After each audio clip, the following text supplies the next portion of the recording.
Are we live? Okay, excellent. All right. Okay, well, welcome back for those of you who are in Calgary with me, and welcome to our friends who are joining us virtually. My name is Dr. Maureen Hebert. I'm the Acting Director and Graduate Program Director at the Center for Military Security and Strategic Studies, and I'm going to be essentially the chair of the two panels for today. We've got lots of great research to be presented, and so I want to get straight to our panelists. Just a reminder, I think all of you are scheduled for 20 minutes, so if I can ask all of you to please keep to that time so we can have a full accounting of everybody's research, but make sure that there's room for everybody.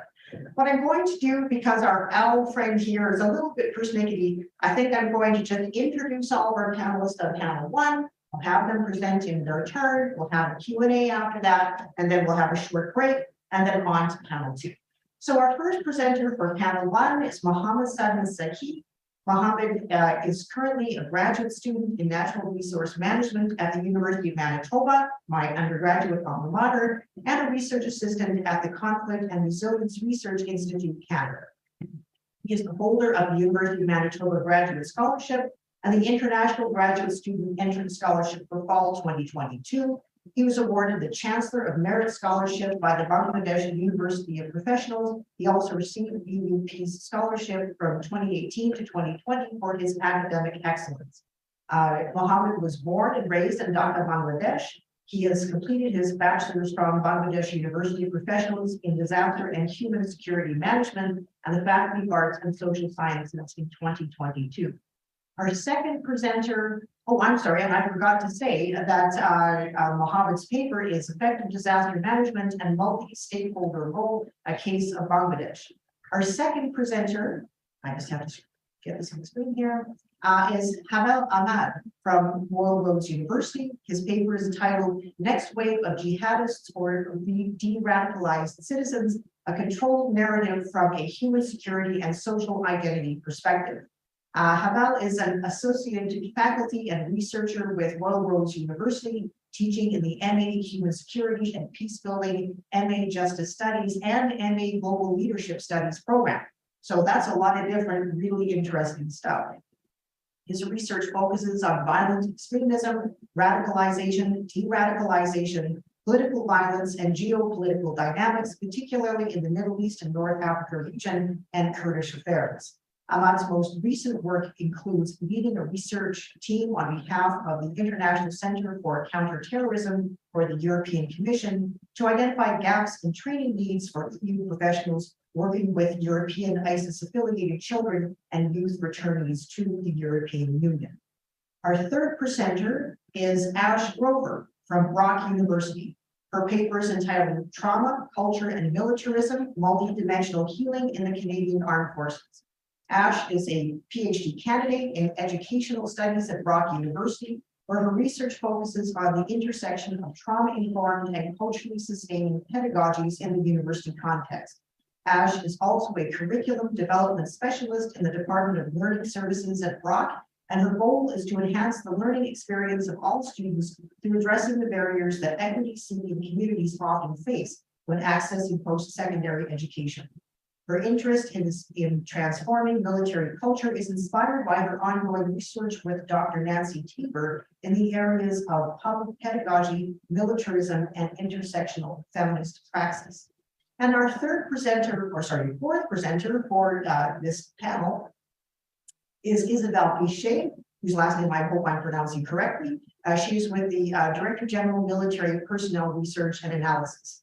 Her paper is entitled Approche alternative afin de comprendre et surveiller la culture au sein de l'équipe de la défense. Dr. Isabelle Bichet is a defense scientist and has worked with the Director General Military Personnel Research and Analysis team since 2014. She joined the organization following a postdoctoral fellowship in community health at the University of Sherbrooke and a doctorate in psychology from the University of Montreal. Her research focuses on the psychosocial aspects relating to the health, family adjustment, and well-being of Canadian Armed Forces members and their families. Specifically, she is part of the Chief Professional Conduct and Culture Group that contributes to the development of a research program examining conduct and culture throughout the defense team.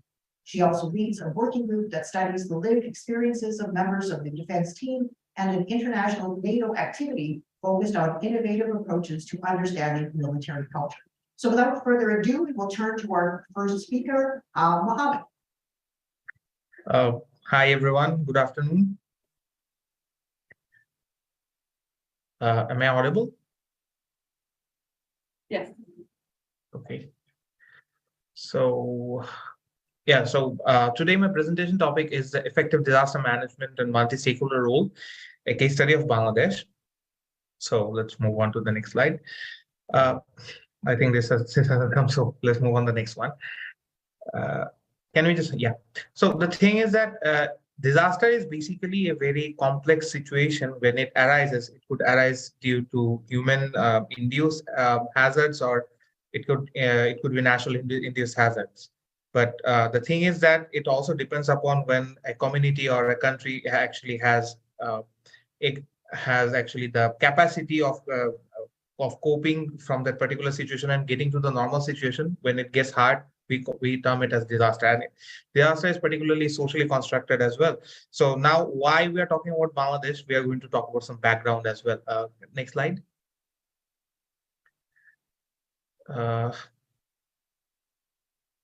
Yeah, can we just have...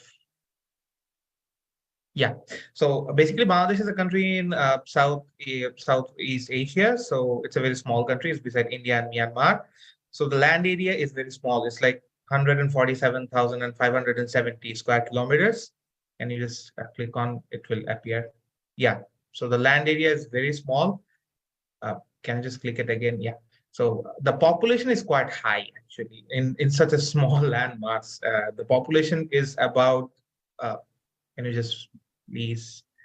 Yeah, it's about 169.4 million by 2021 census. It's a very small country, but it has a large population. So the major disasters what strikes are cyclone, then earthquake. It hasn't been that much. So then flood, as 80% of the land is floodplain, and we have lightning. It is also a national declared disaster, and we also have drought as well as a problem in our country. In a floodplain, we also have drought. So this was the background of the country. So we have a small amount of land, limited resources, huge amount of population to feed upon. And this is one image from a cyclone of 1991. It was a devastating cyclone. And this is going to be quite interesting. Can you just click? Yeah.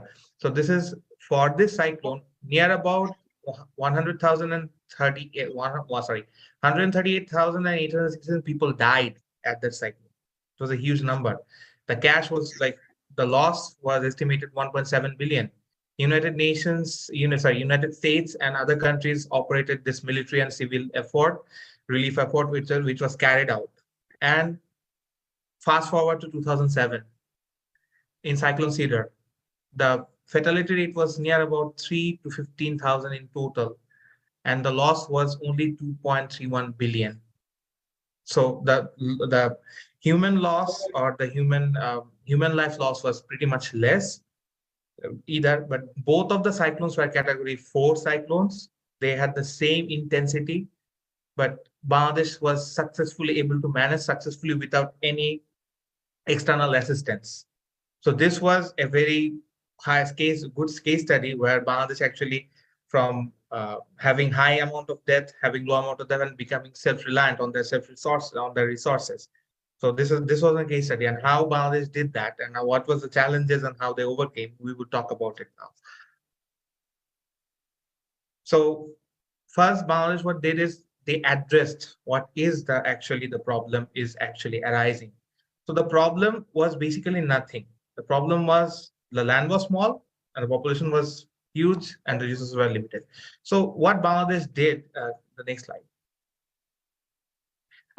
they developed the SOD, the Standing Order of Disasters. From then, it was maybe started formulating from 2004, and then what they did is, in that particular document, the government of Bangladesh, the NGOs, armed forces, and also the corporates, also other stakeholders, they have stated roles, who will do what, and who will respond when, who has the power, who has the authority to do what.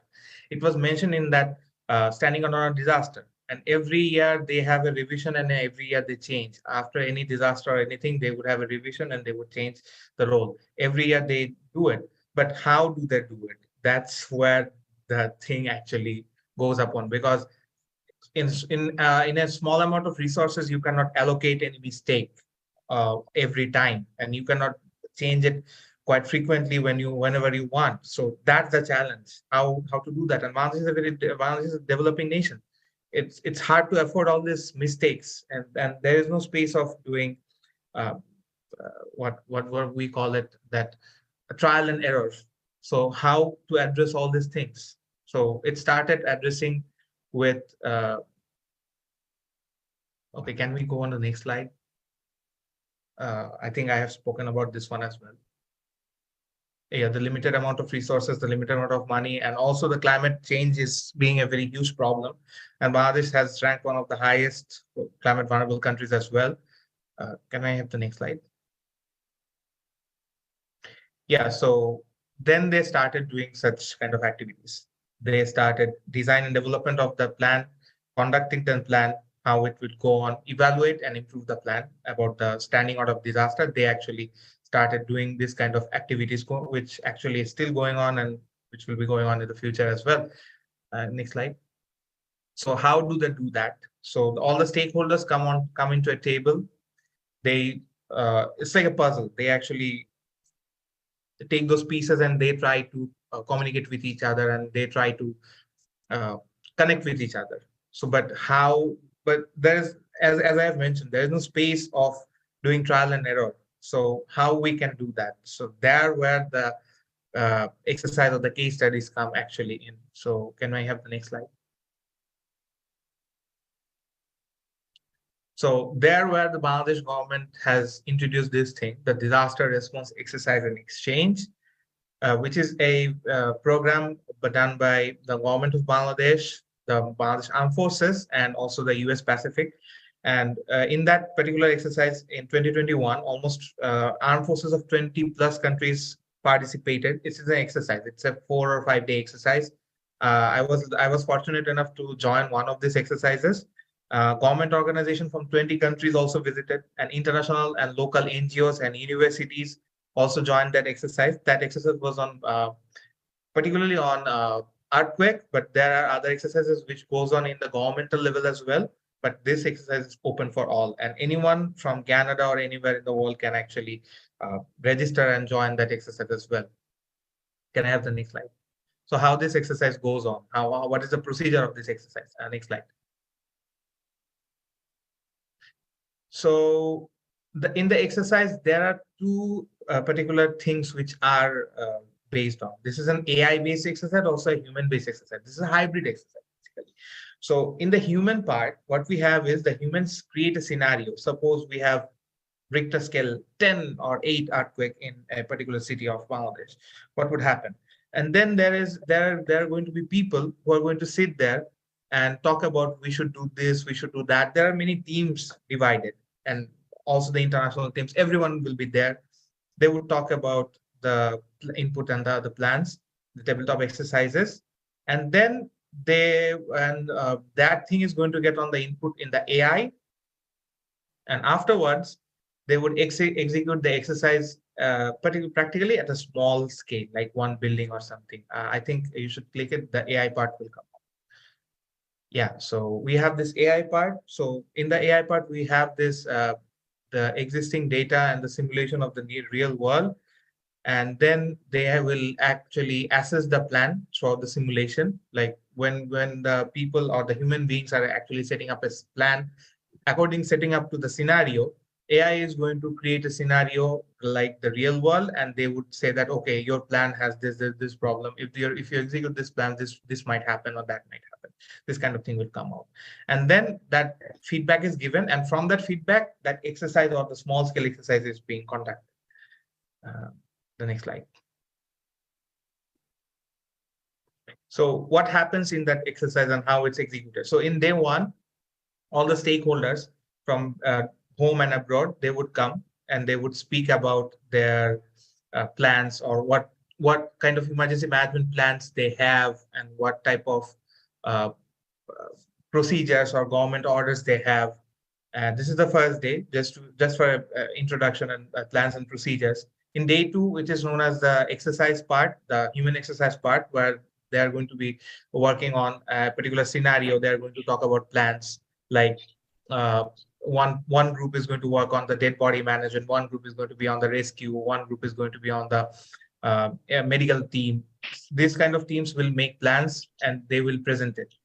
And in the part of day three, and this is going to get on the input on the AI-based software, which is in the day three. There will be a presentation that, okay, the team A is going to execute this plan if something happens. Team B is going to do this, and those things are going to get into the input of that particular software, and this thing is going to run. And after that, the software is going to give that, okay, this plan, in your plan, if you do this amount of people will die, this amount of damage might happen, etc., etc. And from there, on day four, there will be a disaster drill in the field. As I have mentioned, that I participated in a drill which was on of a earthquake. So in that earthquake, what they're going to do is they're going to simulate it, that one building is going to face an earthquake, and what the stakeholders will do. And in day five, there is going to be a discussion panel about it, that who did the plan. There are going to be some discussion about what were the lacking, what were the problems in the planning, and the team which has produced one of the best plans from that simulation are going to get awards. So this is a part, and from there the government has also improved some of the plannings and procedures on the standing order of disaster as well. Like this is a learning process. It will never end, because disaster is dynamic. This is not a static thing. So way forward, what has Bangladesh has achieved throughout this? Throughout this, Bangladesh has actually, I have shown that in 2007 there were less people who died in the cyclone, the same category in 1991. So this was the achievement, was what Bangladesh is currently doing on, and they're moving on to much more resilience. And it's a never-ending process. It's an ongoing process, and you cannot actually say that this is the magic bullet which will end up the disaster and the impact of disaster quite easily. So it actually helps in one thing, that it's about the, can I have the next slide? So due to this exercise, the loss of human being got less, and we had a very good plan. Like, there is no conflict of interest here, that, okay, the military is going to do this, okay, the military is confused, or the government is confused. There are not going to be repetitive actions, because everything is now predetermined. Who is going to do what? How many resources I have? How many resources this X organization has have? Everyone knows about it. So as per the resources, we can actually build our own capacity. We can find out that where our lackings are. So this exercise helped us in this manner. And if we just click again. Yeah, so all the multiple stakeholders are actually coming together. They have no conflict. They're doing their own duties. So this is a very good thing for us to determine that if there is no possibility or probability of things that might get duplicated, or like X organization and Y organization is working on dead body management together, or they're working on relief management together. So this kind of duplication is avoided through this exercise, because of this exercise. And moving forward, and for this reason, the Ministry of Disaster and Relief got an award by the United Nations as one of the effective and efficient ministries around, or the offices around the world. So it was a very proud moment for us for this reason. And moving on to the next slide. Okay, so I think this is the end of my slide. If there are questions, I'm open for questions. Thank you. Thank you. Good, so we'll go on to the next presenter. Okay, thank you.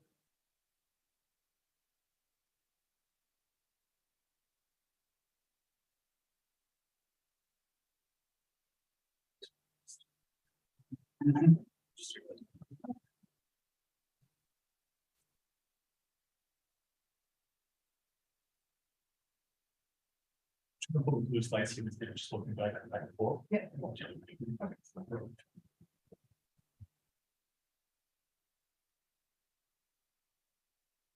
First of all, just thank CDSN and CMSS for bringing us together here, and also giving us the opportunity to share our findings through scopes. So thank you.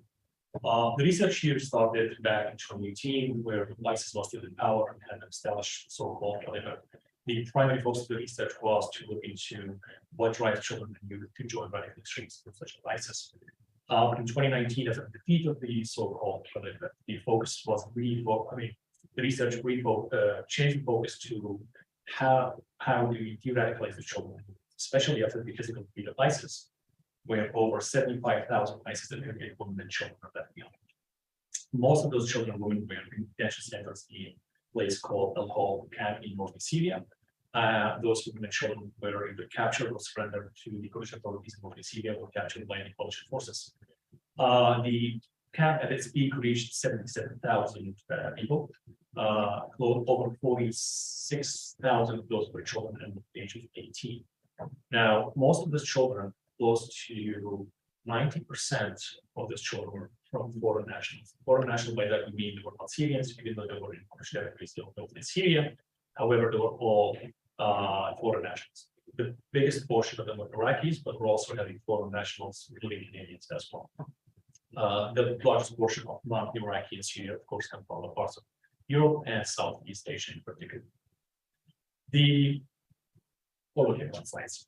So the problem, we talked about the initial aim, but then the aim became to develop a framework for de-radicalization of these children in Syria and Iraq. It was expanded afterward because those children and youth, especially in 2019, most of the states, as we know by now, they were hesitant to repatriate those children and moving back to countries. We've seen Canada being reluctant, but recently Canada just decided to take the women, very few women back in Canada and very few children. As of January 2023, the government announced they would bring more women and children, but that hasn't, to the best of my knowledge, it hasn't been done yet. And there are about 2 dozen left still in the camp in Syria. And those are the self-identified Canadians in Canada, probably people that refuse to self-identify for different reasons. So therefore, the research question began, how can cultural and social aspects of the region be incorporated to de-radicalize children and youth previously lived in ISIS control? The reason why we focus on the cultural and religious aspect of the region, even though we're talking about foreign children as well, because most of the children who joined ISIS in 2014, today they're 9 or 10 years old, 11 years. If they were 5 years old when they first were forced to join as a result of them, they traveled to go to Syria or to Iraq. Now they're teens, right? So therefore, they spend all their lives, as far as we know, in ISIS control or in the region of Syria and Iraq. And therefore, the cultural context, the religious context of the region where they're currently being held need to be important for their de-radicalization or reintegration. To give you some background, can you go to the next slide? So these are some statistics I got from camp administration in northeast Syria, both camps. So the main camp is Al Hol camp, the other camp is known as Rosh camp. Rosh camp, the second camp is the one usually holds the most extremist women and children who are still holding extreme views toward the West and everyone else who doesn't, even extreme views toward former ISIS members who are starting to denounce ISIS ideology.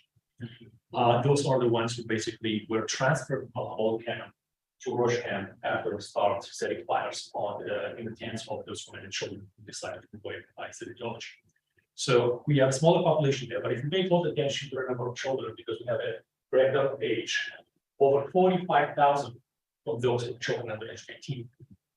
Although my research covered up to the age of 19, age of 24, because they challenged the notion of cutoff age of 18 as a legal age, because we're talking about the cognitive abilities, psychological, many other aspects to incorporate the definition of youth. But even with the going with the age of 18, we're 45,000, just over 45,000 under the age of 18. Now, what we discovered during my discussion with data collection through interviews, which I'll talk about a bit, that most of the children, if not all, were under heavy indoctrination by the hardcore extremism in camp. So we were leading these children to be, but despite their existing radicalization and trauma, while being under ISIS control, they were being subject to daily indoctrination by extreme school. So we can go to the next slide now. So we'll talk about a bit of background. Children and youth exposed to extreme violence during the control of ISIS while ISIS was unfollowed, but continues to do so in the camp, in both camps. But what adds to the aspect of trauma and radicalization is the historical context of radicalization in Syria and Iraq, which we'll be talking about as well. Radicalization existed in the region way before ISIS. Even before the emergence of Al-Qaeda. Radicalization can be traced back to the 80s and 70s in Syria and Iraq, sponsored by both regimes in Syria and Iraq, by the Assad regime and by the Saddam Hussein regime, which we'll be talking about in a bit. So the idea of radicalization and dying for a cause has always been part of the religious narrative, or the extreme religious narrative in Syria. Therefore, ISIS didn't find it hard to actually capitalize on this existing perceived ideas. Go to the next slide. So there is a legitimate qualitative thematic analysis in research, given that I hate quantitative research, I want to deal with that. But also this type of research requires more qualitative analysis. We need to understand, we need to get the mind and perceptions of people even think this. And what hopefully you get help us to figure out what these children and youth also are thinking, what's the position at this point, but thanks to the ethical process, the difficulties and barriers, that was not an option. So we conducted semi-structured interviews with participants from Iraq and Syria. Those were 29 interviews, included 4 different categories: community members, NGO workers who work with radicalized children and youth in the camp and outside of the camp. Some of these children who are back in the communities. Policymakers includes members of parliament in Iraq, ministers in Iraq, and also leaders from the YPG and YPJ Kurdish forces in northeast Syria who were either part of the battle and capturing stolen children and transferred to the camp, or are in charge of the security of the camp. So they were in daily contact with the children. And again, children and youth were excluded from data collection because of, again, the ethical considerations, but also because the research was done as part of, slow down. The research was, in terms of can catch up. While the research was being conducted, it was under the supervision of Oxford University in Wales in the UK, and therefore we have to be very careful with the anti-terror British law that if any child disclosing information about any involvement in terrorist activity, then under that terror law, we have to report that to British authorities, which again causes a problem. How do you protect your participants? How do you maintain the confidentiality, especially the vulnerable children? So with that reason, coupled with ethical barriers, collecting data from children, because children are considered vulnerable population in research community, children were excluded. An attempt was made to have silent observation of children activity in the camp, but even that was for ethical reasons. It was rejected. So therefore, as much as they wanted to incorporate some observation for some inputs from children, that wasn't an option. We move to the next slide. To how they get sort of identity, I had to look into a number of theories to figure out what's the best way we can understand why children and youth get into this line of radicalization, other than the fact that those who are being forced or taken by the extreme scales to Syria and Iraq to fight for the cause. What about those who are joining voluntarily? And also, if we're claiming those who are joining voluntarily, can we really claim and confirm their participation is voluntary, given their cognitive abilities and psychological needs and many other needs as well? Can a child consent to participate in armed conflicts? What are the incentives? Are there certain incentives? Is this misinterpretation? Are there perceived injustices? I had to look at all these facts, and therefore I went through a number of theories to help me understand that. So I went through, I did some analysis of sociological approaches, including frustration aggression theory, multiple deprivation theory.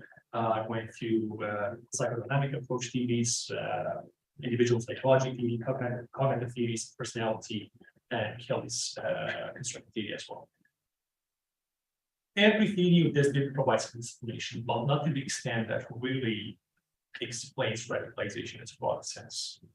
Because while one context, one theory explain one aspect of radicalization, let's say frustration aggression theory, why people are, some participants would say that, The child is frustrated because of the American invasion of Iraq, right? And this is, the child wasn't even born back then. How does it explain? This isn't the other they heard from their parents or from the media, perhaps. 2003, there's not children anymore at this point. So some narratives we heard over and over, they were like secondary narratives. So therefore, we dismissed that frustration theory. Other theories would basically have a limitation in its application to radicalization, and more specifically, de-radicalization. And this now we ended up with social identity, but it's like, correct. Post-spontaneous. No, yeah. Okay. Can you click? Can you enter again? Okay. Thanks so much. Yeah. So, a theory developed by the International in 1979, which of course 1981, which was heavily criticized in the early 80s, but 81, it was pretty much more adopted in the literature to explain how people self-calculate themselves and then move into the process of identifying themselves and therefore based on the group comparison. Examples could include like daily life. We all went through the same process. We categorize ourselves, let's say, for an Albertan, categorized by being Albertan, right? You associate yourself with Albertan politics, but then you identify yourself to be an Albertan, let's say, conservative party supporter, right? So this is the next stage of the process is self-identification. Once you self-identify yourself, you move on to the self-comparison and compare yourself to the other. And this is where the polarization starts in the process. So normally this doesn't necessarily mean it's an unhealthy process, but in the case of extremism and radicalization, this is where the organization of the outgroup begins. It does explain the process of radicalization. But while looking into de-radicalization, we thought maybe this actually would provide a mechanism or serve as a framework or theoretical framework to de-radicalize, to do some sort of a reverse process to bring this people back into de-radicalization, reintegrating them. So we move on to the next slide. And while looking into that, we identified religion to be as one of the key identity elements in self when we can say when I looked into elements of what constructed the extremist identity. I said that capitalize on existing narratives in the region, and therefore they utilize religion to a great extent to children into the lives of it's strong to assume most of the children were taken by their parents. Those foreigners, yes, most of them did go with their parents, but we also have young girls and boys aged 16 and 17 who traveled to Iraq freely without being intercepted by security forces, like we've seen the case with the three which girls, one of them, Shalima begins, currently still in the refugee camp, in detention camp in North Syria. Those are they willingly made a decision to go. But again, that notion of willingly could be challenged on so many levels, but on the legal level or philosophical level, right? Because how much does a 16-year-old know, right? But religion was a main component in convincing someone like Shalima began and our to buy into the argument narrative of ISIS buying, and some of the story we heard about the presentation of misinformation narrative, right? Like how easily it's happy to this existing narrative to follow through. For someone like Shalima began, our youth, the narrative of the West versus Islam, or the West is in the war against Islam, or I was never British, or I was never Canadian, or I was never French, always played and were amplified by the radical extremist figures and youth platforms. So therefore, religion was a main component to it, but also the portrayal that Islam was constantly under attack by the West.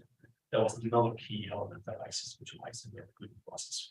But because it's a main, because I found that to be a main argument or main key or in the recruitment process, the analysis also showed that it could be also utilizing de-radicalization, right? Because by bringing some moderate religious interpretations or community members who actually can provide different interpretation about these perceived injustices or actual injustices, we can help children and youth, even this applies to adults as well, to help them de-radicalize or denounce some of the extremist interpretation of the religious texts.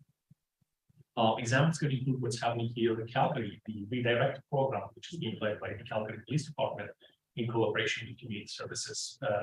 On the program, they have a religious, well-respected, moderate religious member from the state of Calgary who's working in the police department and other community stakeholders as well. So religion can be heavily incorporated in de-radicalization because it's the starting point for radicalization. So in the case of Islamic extremism, and it provides different interpretation and more acceptable interpretation, not only for religious texts, but also the as Islamic extremists can utilize the bar for interpretation. We can move to our next slide.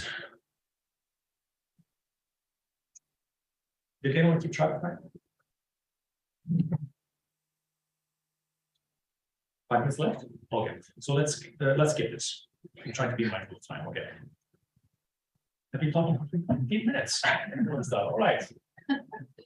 All right. So the response to terrorism, we're looking into how states are responding to terrorism. Generally, we keep saying we. My findings concluded that there were two main approaches: secretization and soft approaches. We start to see more soft approaches recently, like last year or two, more so in the last year. But the default of most of the states or state actors have always been skewed response.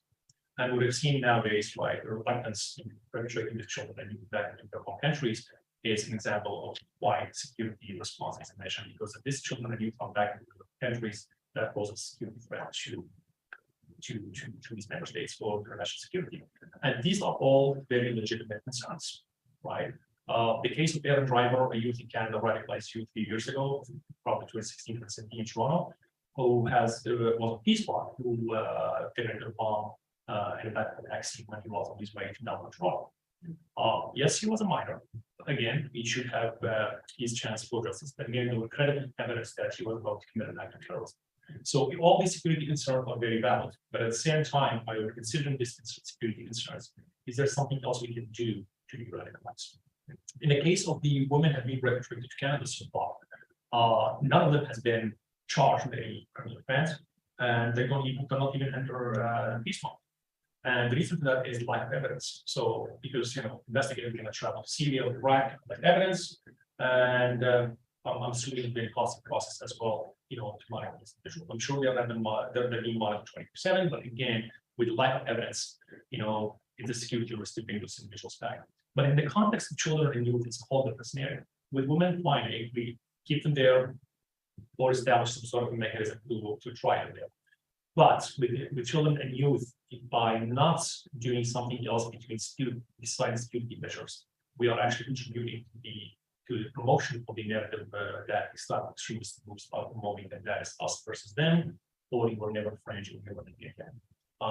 Some of the information I got from the participants, who those who work directly with these children and with the camp and officials, is that at any point where foreigners or an NGO worker, camp official, even security forces involved in this camp, it's a massacre camp.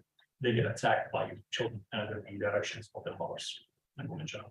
Why? Because of the notion that's being pushed by C. These are the people who you think you were part of that community, you're citizen of, but they don't want you. They're only here to collect intelligence. They're only here to take a photo and have a media story for you. Next slide, see if there's anything quickly. I'll just slide quickly to the next slide. They did say I'm going to talk about the background of extremism, terrorism, extremism in Syria and Iraq. You can just hold them at once. Okay, thank you.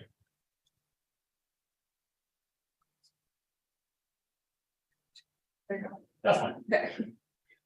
So I challenge the notion of sovereignty, the notion of Israeli sovereignty as a cause of, not a cause, it's one of the leading causes of radicalization in the region, although it was emphasized back. The reason for that is because the establishment of this political boundaries and political borders did lead to the division of tribes in Syria and Iraq. These countries, as a result, they were made of tribes, and these tribes and families were divided into a number of countries, and that raised tension between the political structure of these countries. What added to that also this tension between the Shia and the Sunnis in the region. And regimes like Assad regime and Saddam Hussein's regime tapped into that to stay in power for all the Sunni states for decades. For example, the land costs of Saddam Hussein the term violent cops. ISIS was not the first organization to use the term violent cops. Saddam Hussein actually came up with that. He's the founder of that term. He established what was known as Alliance of Cop. And in the connection with Saddam Hussein's regime included basically sending detention markers to Palestine for the Palestinian cause, training youth and children in Iraq.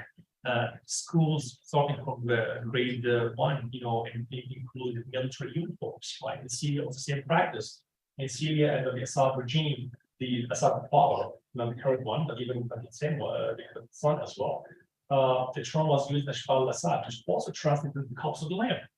So you can see both regimes really have those similar concepts and ideas to push forward the idea of martyrdom and dying for a cause. As a matter of fact, see under the Assad regime, he did send a number of martyrs to target certain locations in Israel and in Lebanon as well. And those were praised. Institutions were named after them, streets were named after them, so generally were celebrated. So the idea of dying for the cause of religion or for a political cause was always celebrated. Right up line. I'm out of time. All right, I'm out of time. I'll conclude in 30 seconds. The findings have been concluded in 30 seconds. What I found based on all this information, based on the empirical data analysis, that the best approach to adopt in de-radicalization remains to be a community-based approach to de-radicalization rather than a state-sponsored approach, which will always be perceived as an intelligence gathering operation by states, even though it's not, but that's a common perception. An example includes the British model of prevent. Thank you.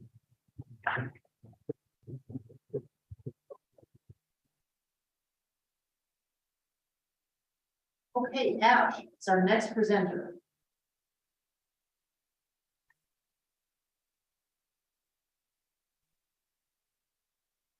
Okay, good afternoon. Am I coming through okay? Yes, yes. Okay, great. Thank you so much. So as mentioned, my name is Ash Grover. I'm here today to share a paper that I wrote with you that is now called Trauma and Military Cultures. I changed the name slightly. So I wanted to first say thank you so much for inviting me to be here and to share this research among so many brilliant people. I am already blown away by the presentations that I've seen. So this is a really valuable afternoon for me. So thank you so much for that. And I'd also like to thank the Transforming Military Cultures co-directors for allowing me to sort of bring my own PhD research into my work that I do with them in order to sort of come to this topic and to think through this paper. And finally, I do want to say that I am grateful to be Zooming and joining you virtually today from Brock University on the traditional territory of the Haudenosaunee and Anishinaabe peoples. So this land that I am on is covered by the Upper Canada Treaties and the Dish with One Spoon Agreement. And I like to acknowledge the land that I'm on just in terms of sort of bringing history, the history of this space into the conversation. But okay, so if you don't mind, perfect, thank you. So today I'm going to be talking to you about trauma and military culture, healing, multidimensional healing in the Canadian Armed Forces. And for those of you who may be wondering why trauma, why healing, hopefully that will all make sense in about 15 to 20 minutes from now. I'm going to talk briefly about the definition of trauma that I use. I'm coming to this from a sociological and educational background. I will talk about trauma in the context of military culture, look at sort of the role that organizational cultures play, and thinking about how we can sustain and transform different aspects of a culture simultaneously. And then finally, I will discuss this concept of multidimensional healing a little bit, specifically the idea of building community without erasure. Okay, so on the next slide, slide and in this next moment, I am just sharing with you a little bit about my personal and working definition of trauma. So trauma encapsulates interpersonal harm as well as structural violence. It can be caused by violence, abuse, neglect, but it can also be caused by structural oppression, such as sexism, racism, homophobia, ableism, poverty, and colonialism. So I got this sort of piece of my working definition from this article from Bim and Feldman,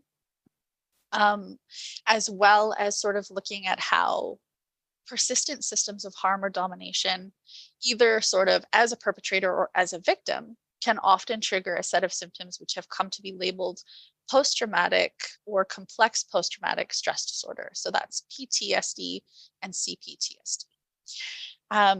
These consistent and single experiences alike can both trigger PTSD and CPTSD according to the literature.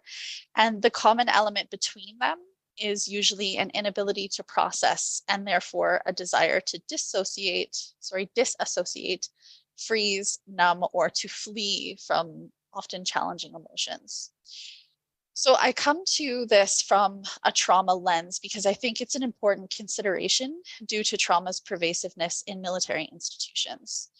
I think trauma can be caused by both the enactment and the experience of violence. It's caused often through ambient oppression and consistent discrimination, and sometimes also chronically stressful experiences, which folks are often unable to process or to sort of make sense of.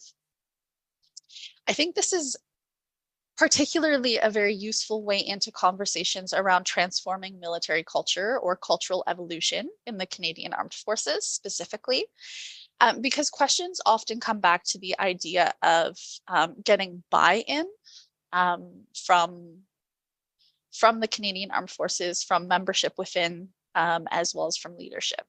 So I would argue that trauma, PTSD, and CPTSD often contribute to a limited buy-in for initiatives that are focused on culture change. So for example, often individuals who are targeted by equity initiatives hope to distance themselves from any discourse on culture change because typically they've worked really hard to already escape this idea of being othered. Usually as what I would call a survival strategy or a coping mechanism that's born out of a PTSD or CPTSD response. So we may commonly hear of women who have worked tirelessly to present as though they are genderless in order to not draw attention to themselves or be othered. Or we might have similarly heard of racialized soldiers in the Canadian Armed Forces who water down their cultural subjectivities in order to fit in with colleagues.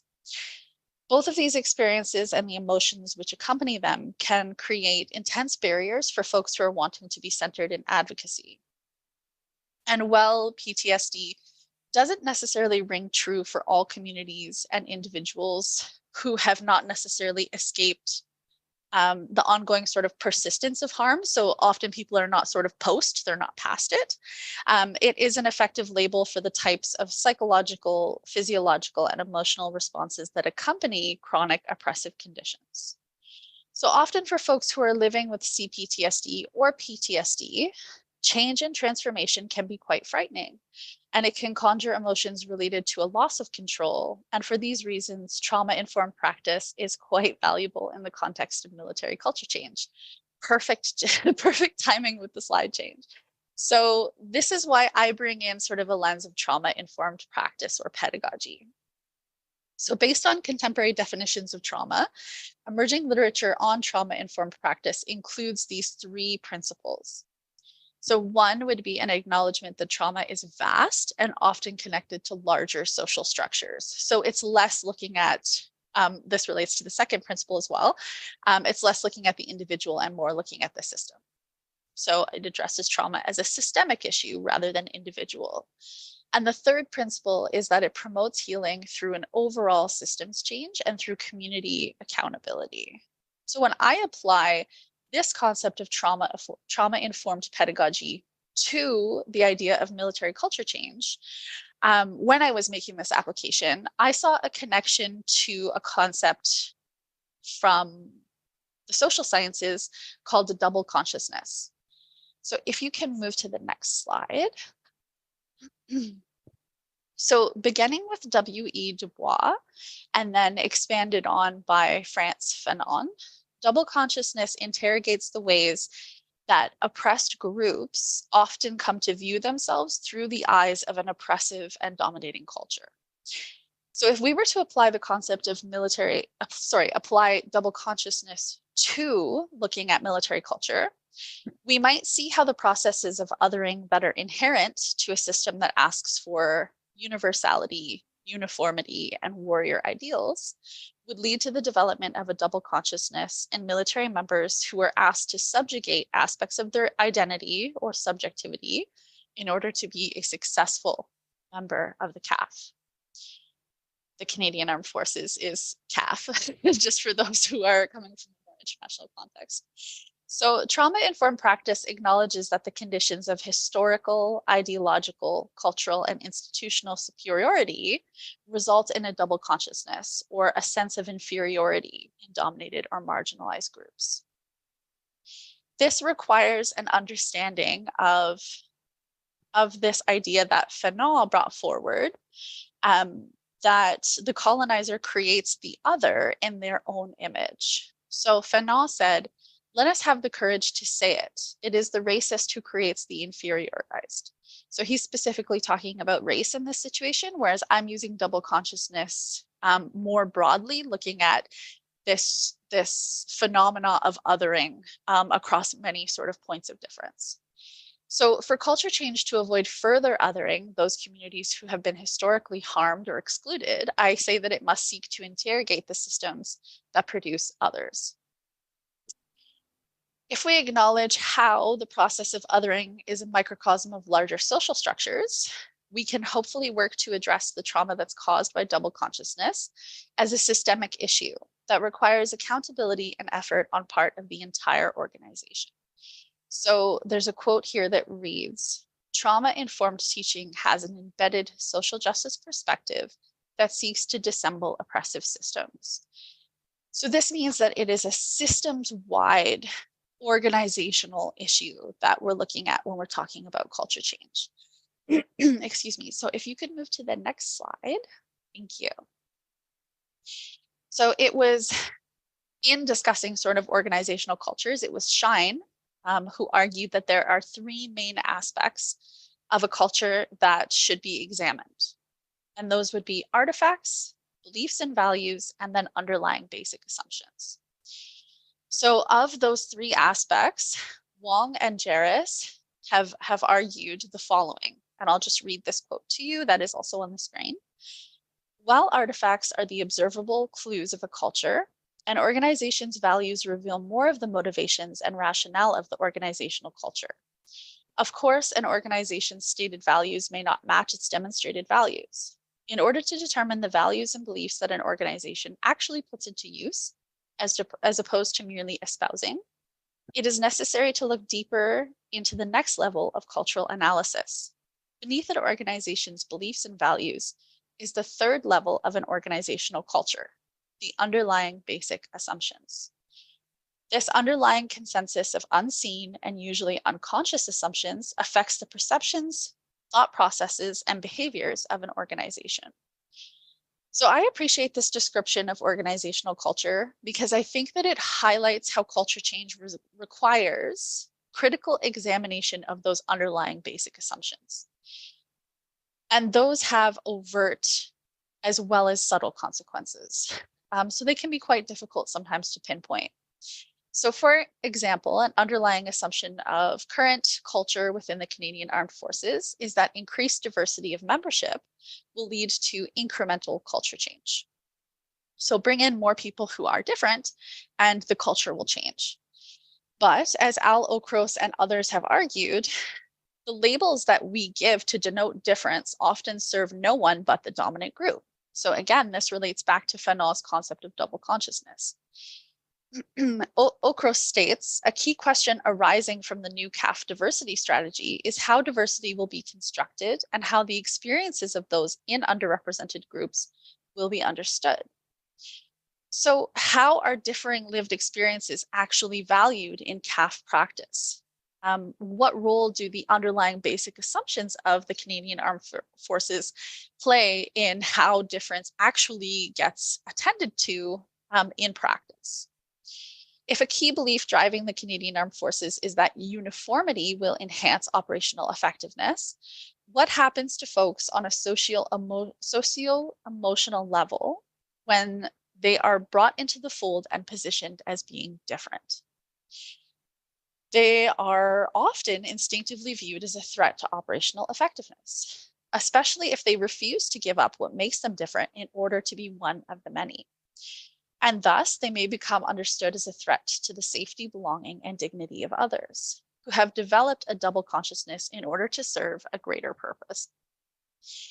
So in this example, increased representation and emphasis on including those who have been historically othered without addressing the contradicting beliefs or underlying assumptions fails to create meaningful change and can actually reproduce systems of harm.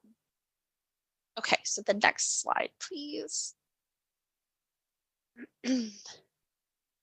So if we're thinking about what aspects and underlying assumptions, what aspects of the culture do we sustain and what do we evolve?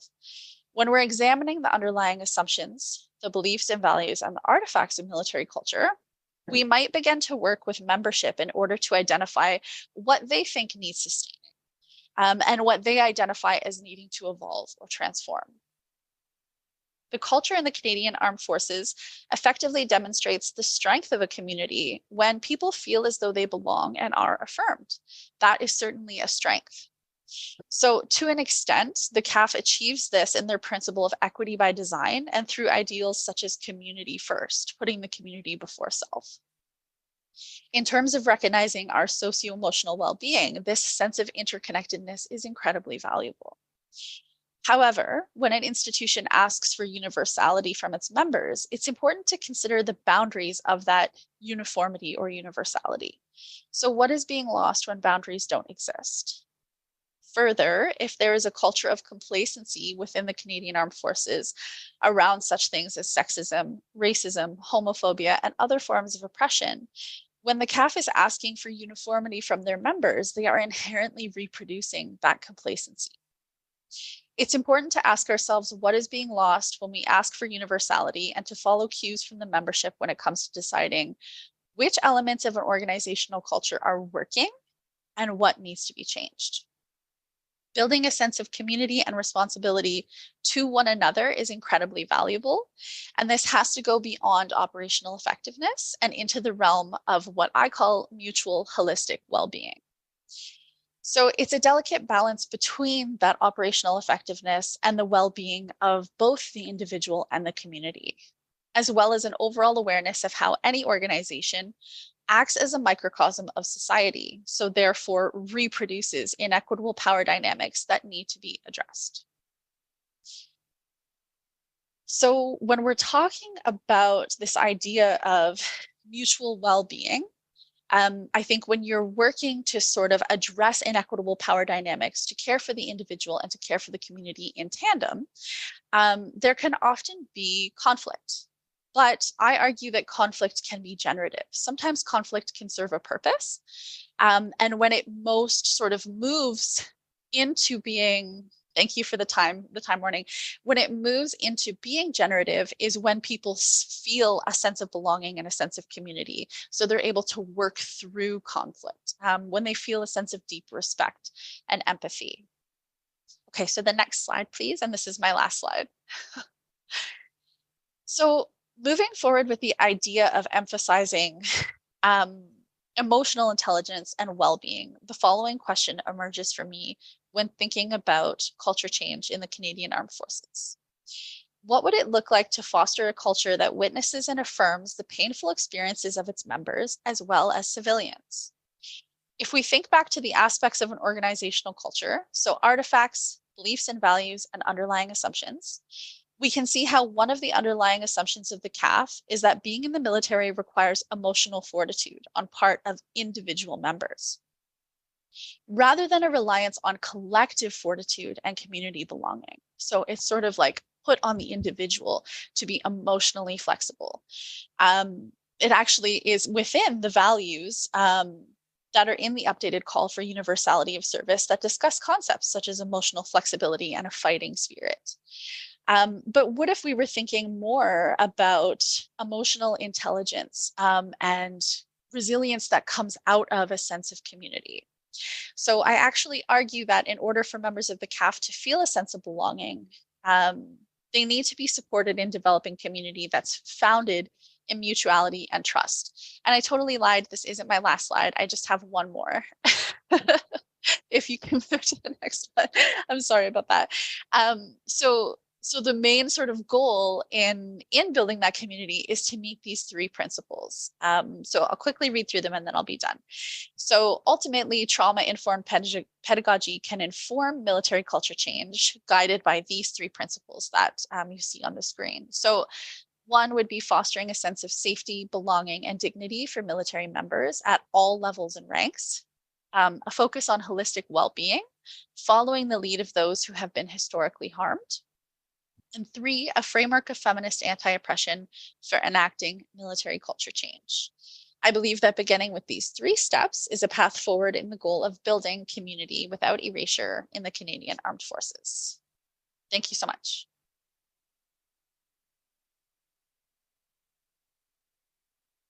Hey, Isabelle.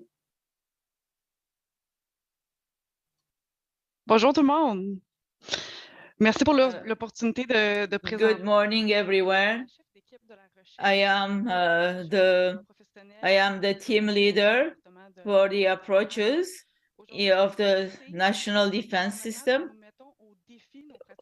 Today, I'm going to how we challenge our defense system in order to best understand.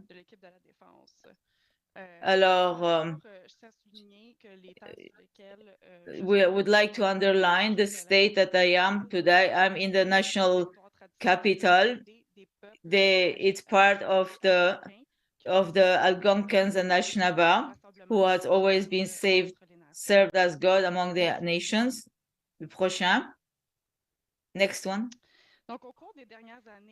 Alors, during the last years, the media's reports, the evaluation, the external evaluation, as well as the research done by the Canadian Forces and the Ministry of the Defense, they have proven that including the discrimination, the different the leaders recognize the importance of to change the culture organizational, and they are spending all kinds of researchers. There is also, they installed a chief for the CCPC who is working for the change of culture of the organization. And in order to change the culture, we have to understand the following causes, the systemic causes, and that's why my team is to do. So it's to go backwards a little bit. These subjects have been lengthily studied by the defense and the Canadian Forces, and they have been realized internally, comme l'épidémiologie des inconduites notamment, et puis dans une moindre mesure sur la compréhension plus en and we'll have all the measures, and we'll have all the subcultures of the systemic behaviors. In general, there have been individual behaviors, the perceptions, attitudes. In general, we put in importance the structural factors, the institutional, the sexual racism, the inequalities, and the big the patriarchal inequalities, abuse, and the colonialism. And in systemic errors of behavior, everything has been studied by itself or in an isolated way. the leaders recognize the importance of transforming the culture, and which define the military structures. The misbehaviors, systemic misbehaviors, and the ethic behaviors lived by the members of the defense. We have asked to our member to have to some synthesis, and the ones are to put to the light at the level of the culture and the experiences lived by the members. So there are quantitative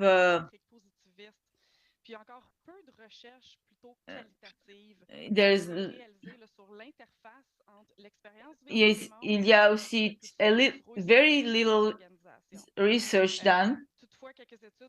So there are some studies that on a paradigm, like we can see here, the studies of the l'équipe of the defense of we see the defense studies, but less on the way of they are being lived.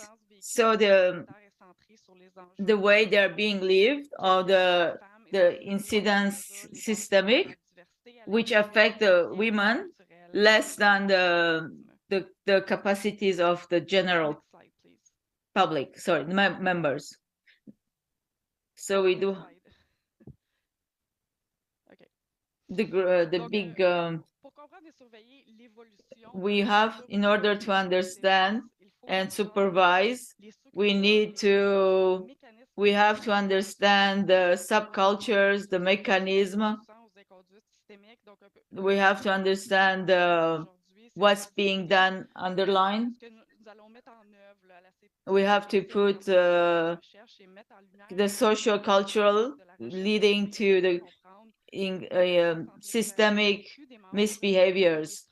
And the objective of the presentation is to bring light to the importance of the research or regarding the lived experiences of the members of the defense forces, promote and employ a perspective, a practice of anti-oppressive. So the experience, lived experience, personal experience, there is a point which is we have to explore in order to understand between the individuals and the environment, social environment, and the structural, the systems of the oppression and the composites of the organizational culture. We have to explore the experiences lived by the totality of the members, the small minorities, the marginalized people. Then we have to prioritize the intersectional analysis and the inequality complexes. The tool is to use in order to do an experience where you can understand the inegalities and to have the different systems of. So we're trying to go way over of the phenomena and experience, and based on the lived personal experiences of the members. So we have to do by the ethnicity, we have to do by everybody's, that will help us to understand better everybody's behavior. Next slide, please.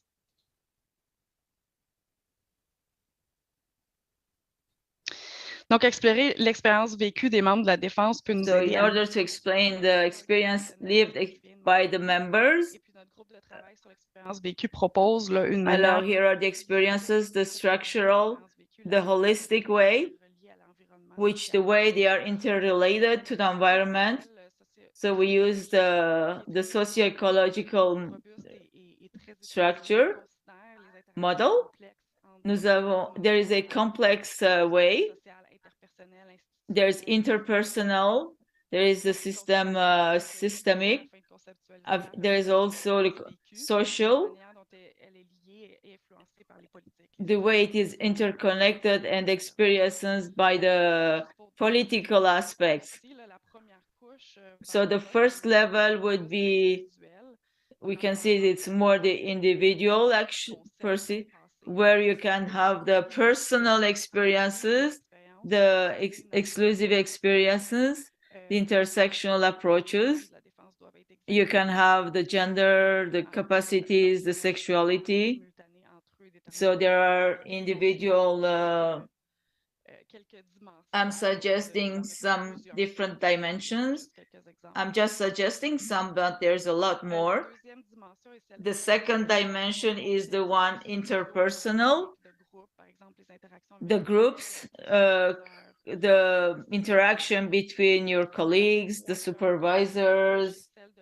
Third level is the political ones, which are taken for normal.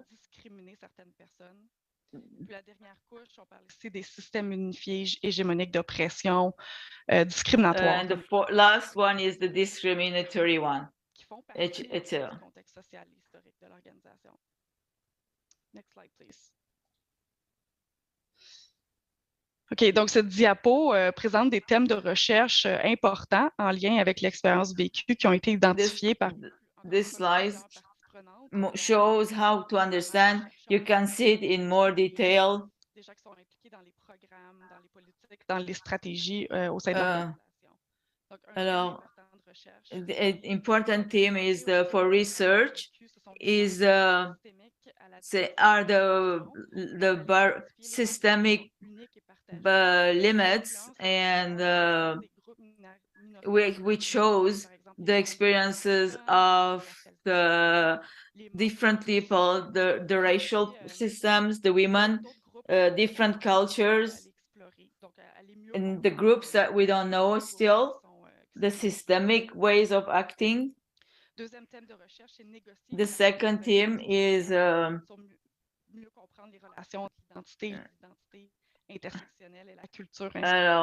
second one would be it's the risks.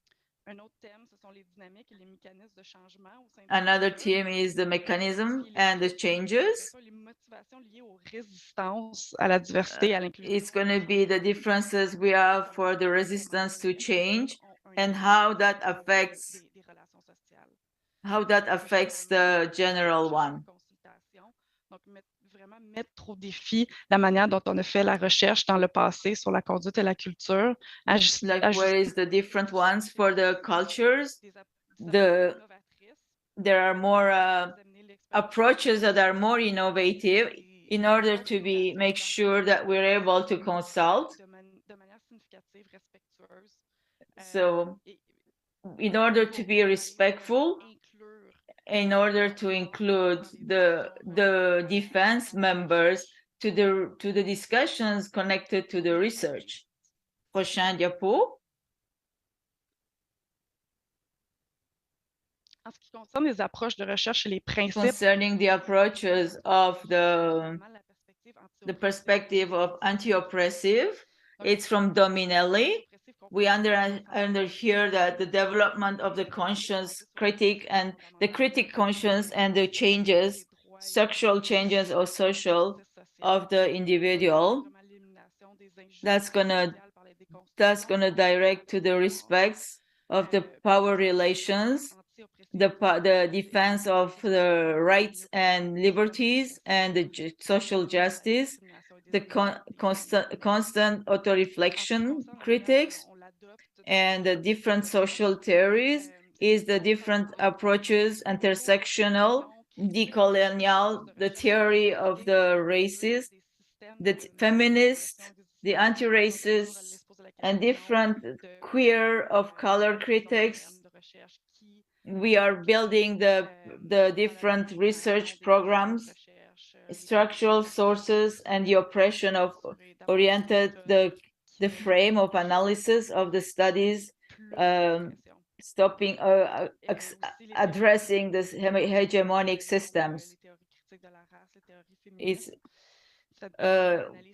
we should understand better the organization, the military organization, how the military organization maintains the inequalities, social inequalities, which are quite complex, but connected to identity of the sexes, the race, the classes, and transform the culture. Next slide, please. En ce qui concerne les approches méthodologiques, what concerns the methodological approaches adapted to the complexity of this phenomenon. Yeah, we recognize a social inequality and the method centered on the production of knowledge based on the experience lived by people who are marginalized in order to bring changes which are permanent and they have a meaning for them. puis importe de se détacher là, des modèles dominants de la recherche qui privilégient la neutralité du chercheur ou de la chercheuse. We have to privilege the neutrality of the researcher and enable to be able to discuss and leave them respect them. We should need to position ourselves on the side of the marginalized persons. We have to question the status quo in a way that to re-equilibrate the split. Donc, compte tenu de la complexité du phénomène à l'étude, notamment la consideration d'adapter les méthodologies de recherche afin de répondre aux objectifs. Donc, on explore différentes pratiques. Donc, l'approche... There are different approaches, like the research questions. They have to be used by methodological a method which is eclectic, flexible, and go towards the plurality of the approaches. It has to be interdisciplinary, multi-methodical, and multimodal. It has to be used, you have to use all the materials, all the sources, and we have to go further, deeper, in order to find out what's really connected to the culture. We have to favorize an approach, analytical approach, which is adapted to the objectives of the research, contrarily to the use of a patron or a gabarit, the rigid research. The method will allow the analysis complete of the phenomenon and can palliate the limits and optimize the forces of the methodologies. In order to conclude, it's order to better understand the systemic and institutional systemic historical approaches of all the members of the defense members. We have to, and in order to understand the organizational culture, and to have success in the new level of the culture, we have to defy the traditional approaches and be able to question them on the way of quantitative and qualitative. And we have to also appreciate and question the methods. It's all for me. Thank you very much.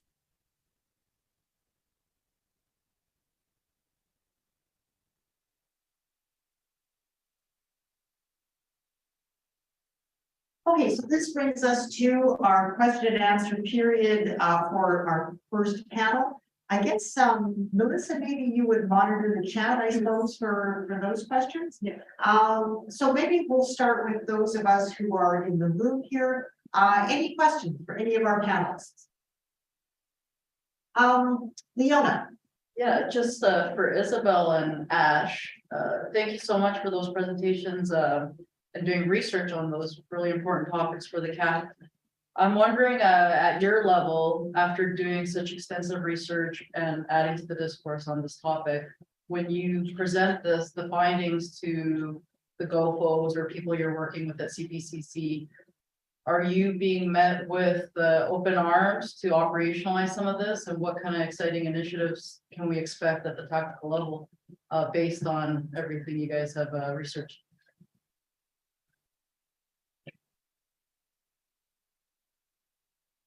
Were you able to hear that?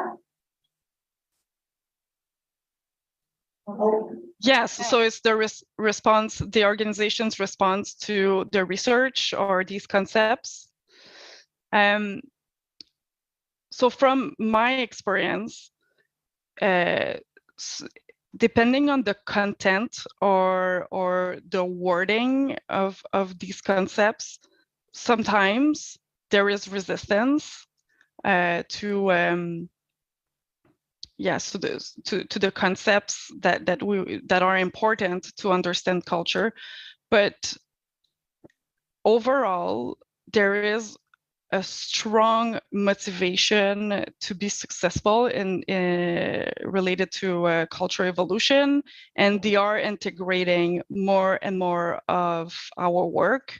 The practitioners, they are really interested in the research. It's sometimes we need to build a bridge between the researchers and the practitioners. and really that's where we meet challenge sometimes. It's how to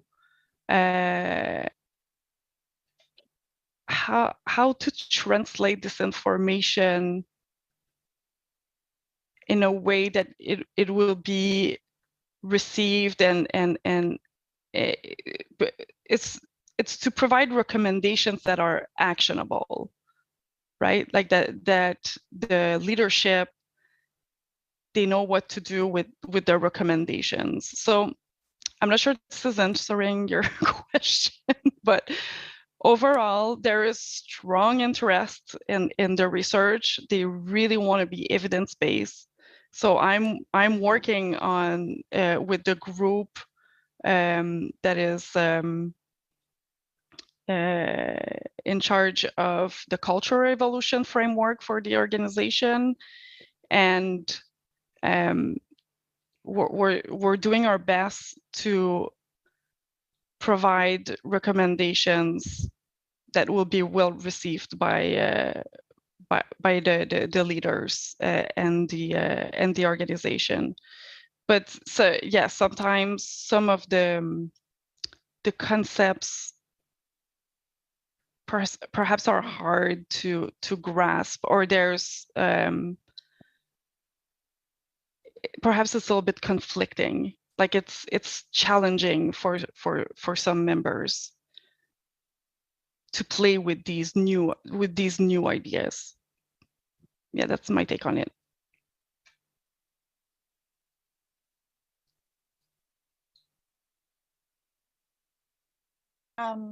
I could speak to it like very minimally. The question, I think, just because I know Isabel has a lot more experience presenting this work, actually sort of to leadership in terms of the CAF. I mostly work with the Transforming Military Cultures Network, which is a Minds funded network. And I can say that we just had our 1-year symposium where we had many sort of like people who are doing military research. We had current CAF members, we had retired veterans. We had like a large sort of group of varying sort of roles. And I think in that space, although I didn't present this research, there were a lot of conversations that revolved around these topics. And I think that they were really generative. And like Isabel is saying, I think that the desire is there, the awareness of like a need for cultural evolution, culture change. I think it's all there. In terms of leadership, especially, it's just, again, like Isabel is saying, it's distilling this like really academic research in a way that is accessible and translatable and makes sense in practice. And that is, that I think is the goal at this point. Excellent. Other questions? Sure. Super. I have a question, Havala, if I may. So this might not have been too much within your research, but did you find that there were many children who were changing their affiliation of the jihadist group to which they belonged as those groups either were defeated or collapsed for whatever reason? And secondly, in terms of the community building in the de-radicalization, how important is it that the individuals, the moderate, who are going to be doing that de-radicalization program come from the same community as them? So, for example, could the people who are working in those camps then be moved to work with former Al-Shabaab jihadists and so on, or is it more localized than that? Well, great question, thank you. The first question, yes, we have seen that youth in particular who were active participants with Al-Shabaab or Muslim fronts before the establishment of ISIS. After ISIS decided to break away from Muslim fronts, they switched sides basically because ISIS played more of narratives that were more extremist, and for ISIS did their ideology. Their focus stayed in Syria. They're portrayed strongly against the Syrian regime within an extreme context, of course. But those youth who actually were having perceived grievances against everyone else, not only against the Syrian regime, they switched slightly from Al-Nusra to ISIS, who in no time had control. And also, the incentives played a role in that as well. Like ISIS portrayed or provided more status, right? Whether through money, guns, sex, power, right? That also served as an incentive for to switch the insights. As to the next question, it's extremely important to have Islamic religious leaders from the exact same communities because they tend to be more they tend to be perceived with more legitimacy by the community members. Having an external the rich are not the same. They have to bring other moderate religious leaders from different communities from different cities, and they're completely rejected within the community burning out example, right? Because they don't trust them, they perceived to be selected by certain security agencies to be spying on their like intelligence, and also they don't have virgin about those struggles. So having someone, whether it's a religious leader or community from the same community, is extremely important because we find they tend to be more acceptable. In Calgary, again, we're going to example Calgary here, redirect role. We have this part. The person that they are partnering with is well respected among in Calgary. Therefore, he's very well accepted among young people. There's a question online from Carl Kathy Blue.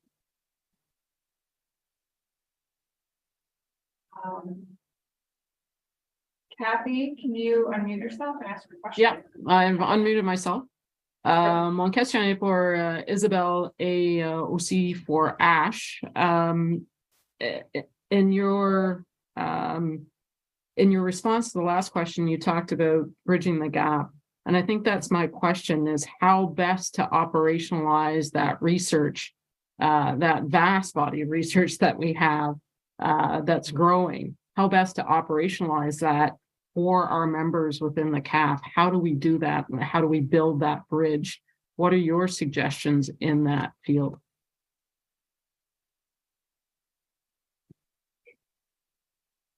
I can attempt an answer. So I'm working right now on research integration on conduct and culture, really focusing on the recommendation. So synthesizing, trying to, and it, as you mentioned, it's a large body of knowledge. There's a lot of research that has been done in the past 20 years.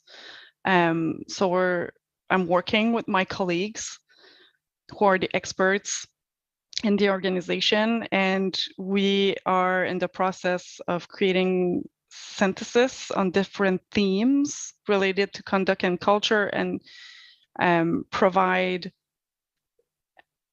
very actionable actionable recommendation. And that's the challenge. It's in the past, I think our recommendations were really focused on, okay, what was missing from this research? But now we want to move forward and focus on what evidence from internal research and external research, what is our best recommendations for leadership. And so I will engage L1s, the leaders from like operational elements, so like Army and Navy, Air Force, to better understand their perspective, like what is the best format, like how can we do that. So really, again, we're trying to challenge our practices to engage at another level instead of producing our research, putting together a report, sending the report, that's the going a step further and really engaging the people who will use the research to make sure it's well understood and they are capable of making decisions, developing programs, strategies, policies based on the information. But it's so it's a big task. I'm doing my best on it. Je sais, merci beaucoup. Yeah, and I guess just to quickly add, I think building on what Isabel was saying, the need is really there for collaboration and for sort of like different levels of integration of the research, I would say, because there are, this question comes up all the time in the work that the Transforming Military Cultures Network is doing. There, like what culture? Because there are many different cultures. There are so many different cultures within the Canadian Armed Forces. So I think that there's places and spaces for many different forms of this sort of like work to be done, and it really needs to be collaborative between people doing research and people working on equity and working on culture change, and then actual people on the ground. There needs to be those partnerships and discussions and learning together. Thank you, Ash. And we have a question from Rachel next, Rachel Wallace. Okay, so this question is for Ash. You made mention of building a community of safety and belonging. In your opinion, how does it look like and how will it be transmitted? I think that's a really good question. I think, unfortunately, that there isn't a straightforward answer because communities like that look different depending on the context. I think that there are those sort of basic principles that I mentioned, where individuals need to feel a sense of belonging, and along with that belonging and along with the purpose, because I think belonging and purpose are two things that the military culture does quite well. But along with those things, there needs to also be a sense of safety and dignity. And I think that those two pieces are areas where work needs to be done. Could you repeat the second part of your question? Oh, so I said, how will it be transmitted?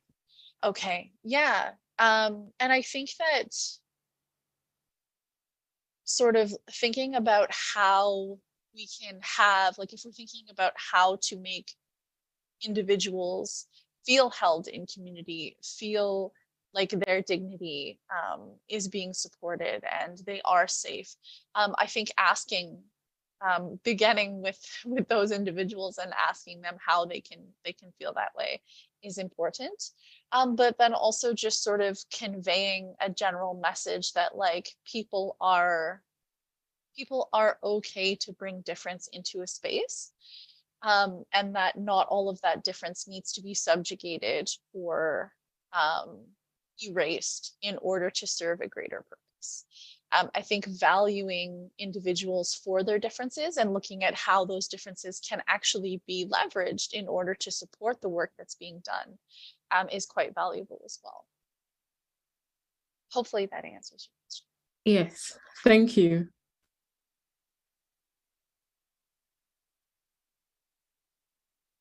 Do you have any other questions in the in-person audience?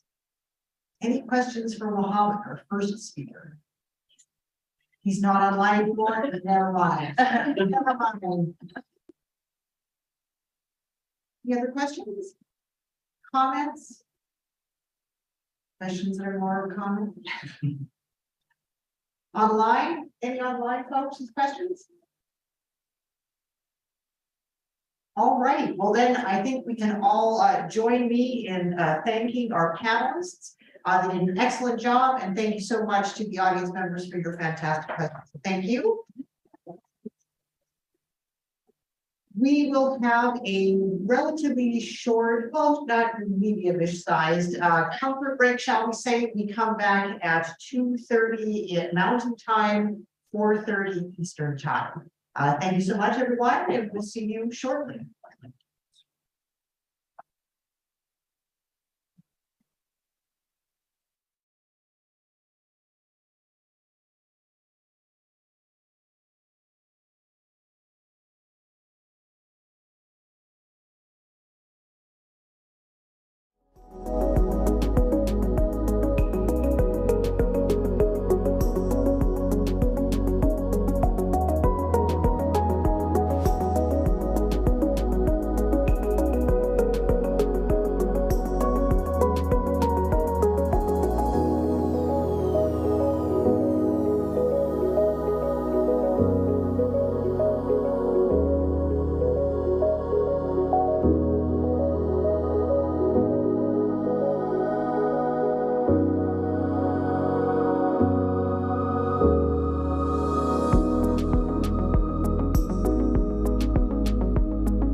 Okay, welcome back, everybody. We'll commence now with panel 2 of our CDSN Capstone. I'll introduce to you, as I did last time, all of the participants, and then we'll have them present their research, followed by a question and answer session. Our first presenter is Ryan Dean, currently at Trent University. His paper is called Functional Actors and Canadian Defense and Security Policy, Lessons from the Arctic. I'm going to introduce everybody. Hang on for a second. Lessons from the Arctic, 1985 to 2010.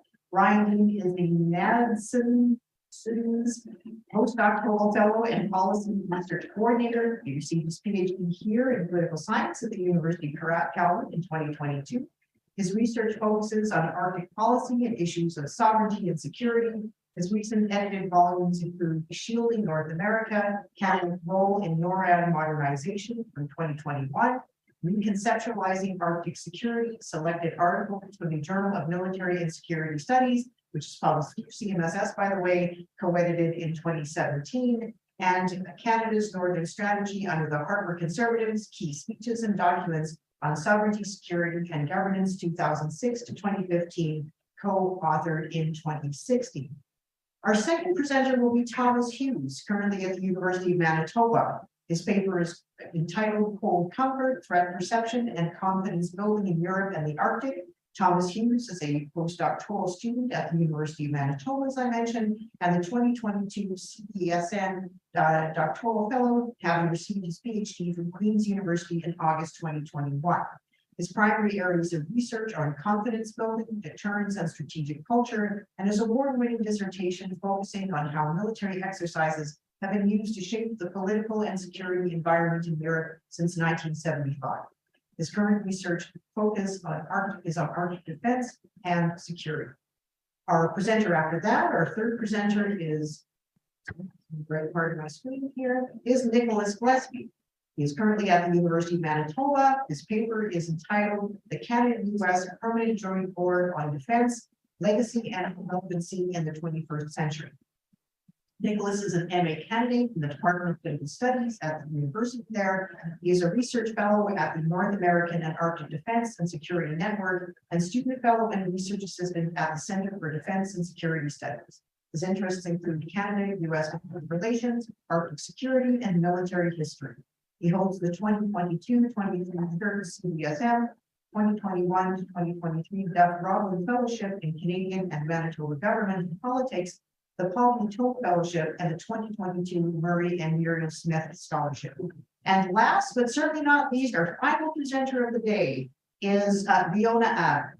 Her presentation will be on women, peace and security, military application, and beyond. Leona resides north of here in Treaty 6 territory in Edmonton, Alberta, and is a human security advocate, a senior military officer in the Canadian Armed Forces, and graduate of the Masters of Human Security and Peace Building program at Royal Roads University. Leona is passionate about contributing to a more just and inclusive society by building community and by advancing the rights of LGBTQ+ women and racialized peoples. A Korean heritage, Leona is actively committed to anti-racist practices and infuses the transformational beauties of Western and Eastern cultures into her leadership. Leona has deployed on domestic and expeditionary operations, ranging from support for Vancouver 2010 Olympics, Podium. I love that name. That's a great operation name. Leading the logistics program for flood relief operations within Canada, Lentis, and leading platoons or units in Afghanistan, Operation Athena, and Latvia, Operation Reassurance. With that, I turn it over to Ryan Dean.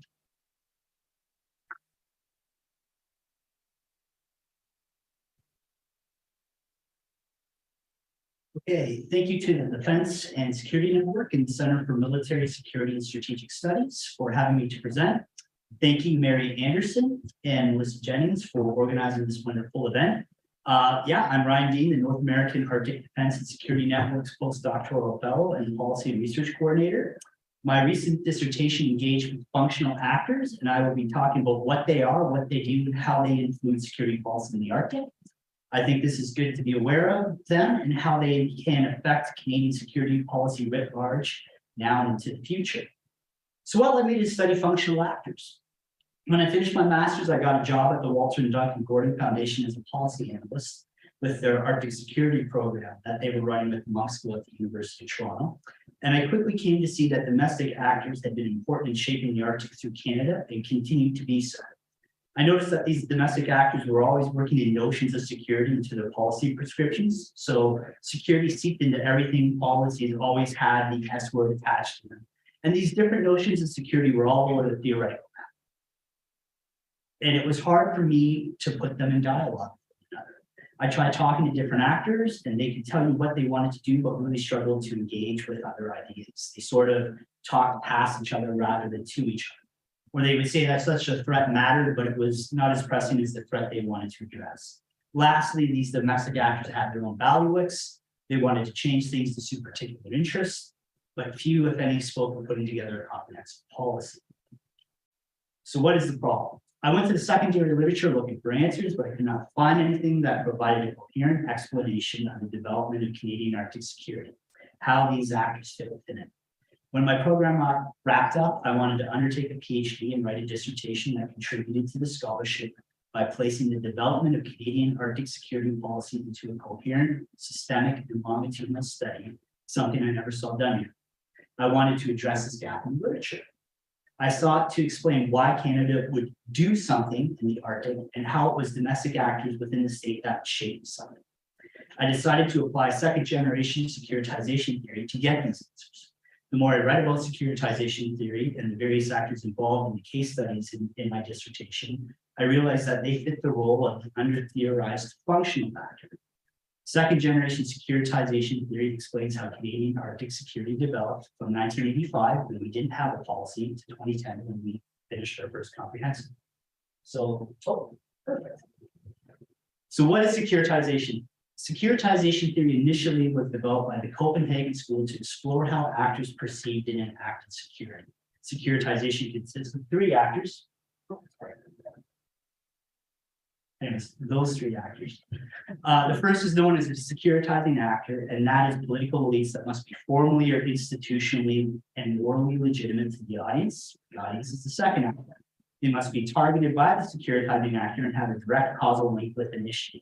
And the ability to enable said securitizing actor to adopt an extraordinary measure to address the proposal. Most work on securitization theory has looked at these two actors and how they interact. However, last and least in the literature is the theoretically neglected functional actor, who does not have political power, but does affect the dynamics of securitization. So securitization theory works through a three-step process known as a securitizing move. The first step is the presentation of an issue by a securitizing actor as an existential threat to a targeted audience. Second, an argument is made by the securitizing actor to the audience that this threat constitutes an emergency that demands immediate attention to do something. Thirdly, an extraordinary response is legitimized or rejected by an audience to move the threat beyond the boundary of normal politics. This process of speaking security introduces criteria about what is not a security issue, what the issue is, and who is involved. So from the theoretical to the practical, securitization is a process of populating and ordering policy agendas. Securitizing an issue makes it a threat that effectively jumps the queue beyond normal politics to the top of the security agenda.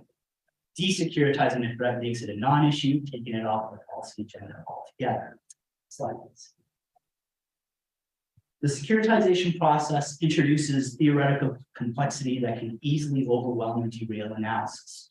I applied sectors of security to map out securitizing moves across a breadth of analysis to help manage this complexity. The sectors of security were developed by the Copenhagen School to explain who can do security and do what. The what are referred objects, that what is to be protected. For example, the military sector is focused on the territorial integrity of the state, while societal security deals with relationships of collective identity. The use of sectors of security place theoretical markers to guide my analysis.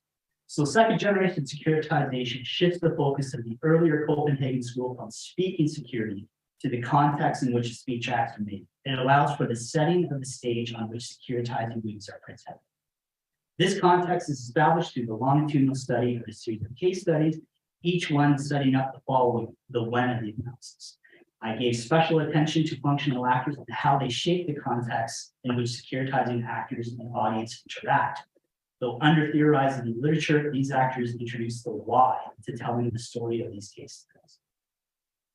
This theoretical posture offers flexible approach to analyzing the development of Arctic security policy.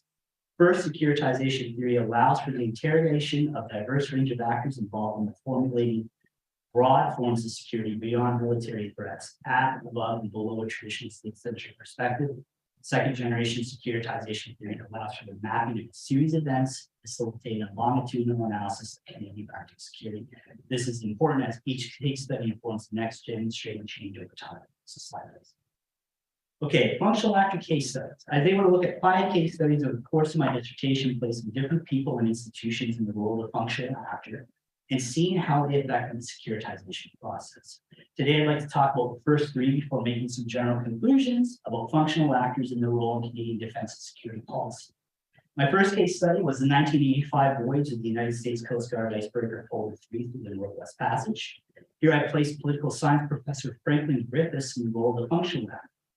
Through a short series of opinion pieces, Griffiths would influence the security dynamic by drawing the attention of Canadians to the voyage of the Polar Sea. He wrote a Globe and Mail opinion piece that laid out a prescription for the government for how it should respond and cause public outrage, shaming them to action, to do something. Griffiths wanted an agreement with the United States to allow their icebreakers to transit the passage in a way that would not compromise our legal positions. For Canada to enclose its disputed waters with straight baselines, and 3, that Canada should require a year-round icebreaker capability. Now, 2 cabinet ministers assumed the role of securitizing actor, one successful and one not. The then Minister of Foreign Affairs Joe Clark worked within the context set out by Griffiths, enclosing the waters of the Arctic archipelago, and then undertaking the extraordinary move to secure American acceptance of an icebreaker. In this, he convinced both a Canadian and an American audience. He provided a political sector solution to a political sector threat to sovereignty. In contrast, then Minister Eric Nielsen tried to harness the event to justify buying nuclear powered attack submarines. He told Canadians this was a military sector solution to the political sector threat to sovereignty. However, he then told his American audience it was a military sector solution to the threat posed by the Soviets. This messaging led to confusion. Additionally, the submarines were very much outside the context established by Griffiths, leading to failure. So, context matters. Functional actors are important in establishing this context, important when we think about replacing our submarines and icebreakers today. Clark was successful because his move was made within a context shaped by the functional actor. In contrast, Nielsen's failed because it was not. The second observation coming from this case is that there's more than one audience. Both actors had as their audience the Canadian public and officials in Ottawa. Clark's message was also consistent with both audiences that he was appealing to. Neither audience was confused. Nielsen had applied a mixed messaging strategy, telling Canadians one thing and Washington another, leading to confusion, and this message did not resonate with Canadians. My second case study looked at the Canadian response to Soviet leader Mikhail Gorbachev's 1987 Vermont speech. It's significant because it broke from the Soviet tradition of pursuing bilateral engagement in the Arctic to regional solutions. A slew of Arctic regional thinking previously suppressed by Soviet policy exploded onto the policy agenda. Canada should do something. Much of this thinking came from Canadian NGOs who assumed the role of functional actors. 4 NGOs published reports shaping proactive Canadian policy to establish what would become the Arctic Council. The Inuit Circumpolar Council, the National Capital Branch of the Canadian Institute of International Affairs, the Canadian Centre for Arms Control and Disarmament, and the Arctic Council panel offered 3 policy prescriptions for developing a region. 1, a societal sector security mandate for meaningful Indigenous participation. 2, an environmental sector of security mandate for sustainable development, and 3, a political sector of security mandate to demilitarize the Arctic. The first sought to bring civility to the Arctic through normative behavior, something Professor He was talking about earlier this morning, and this is the notion of Arctic stewardship. The third sought to directly demilitarize the Arctic through regional arms control, something Dr. Hughes will be talking about. The notion of Arctic exceptionalism. All four NGO reports embraced the first 2 of these recommendations, but only one, the CCACD report, called for the direct demilitarization of Arctic. The problem with the regional demilitarization proposal is that the bulk of the Soviet nuclear deterrent was stationed in the Arctic. This arsenal had a global, not regional impact, and the Department of Foreign Affairs and International Trade, now DAC, concluded it was therefore must be addressed with an international and not from a regional perspective. When in 1990, DFAID assumed the role of securitizing actor, it went for an Arctic regime built on indigenous participation and sustainable development. Now, the Ottawa Declaration was signed in 1996. For 6 years, DFAID worked to convince its audience and the other 7 Arctic states to create an Arctic Council. The toughest critic was the US State Department, but agreement was eventually reached. These functional actors had proactively populated and supported this policy agenda in advance of any action by DFAID in its role as a securitizing actor.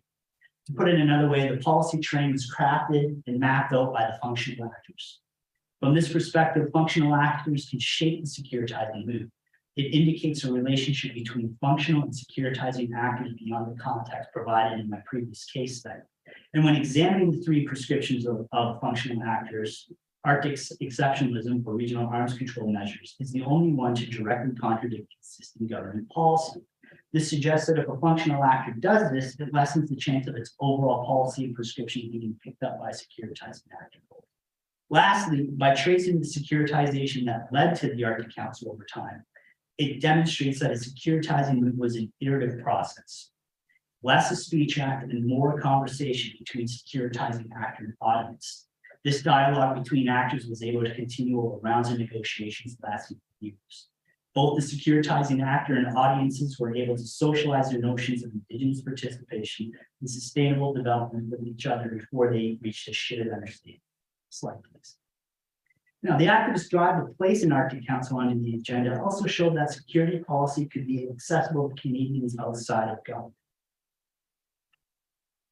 The House of Commons Standing Committee on Foreign Affairs and International Trade decided to undertake an in-depth study of the Arctic and into other circumpolar issues in the mid-1990s, which resulted in the report Canada and the Circumpolar World Meeting the Challenges of Cooperation in the 21st Century, which later informed policy. This case examined the committee and the role of a functional actor. This includes its interaction with Northerners, NGOs, businesses, and academics, functional actors from earlier case studies.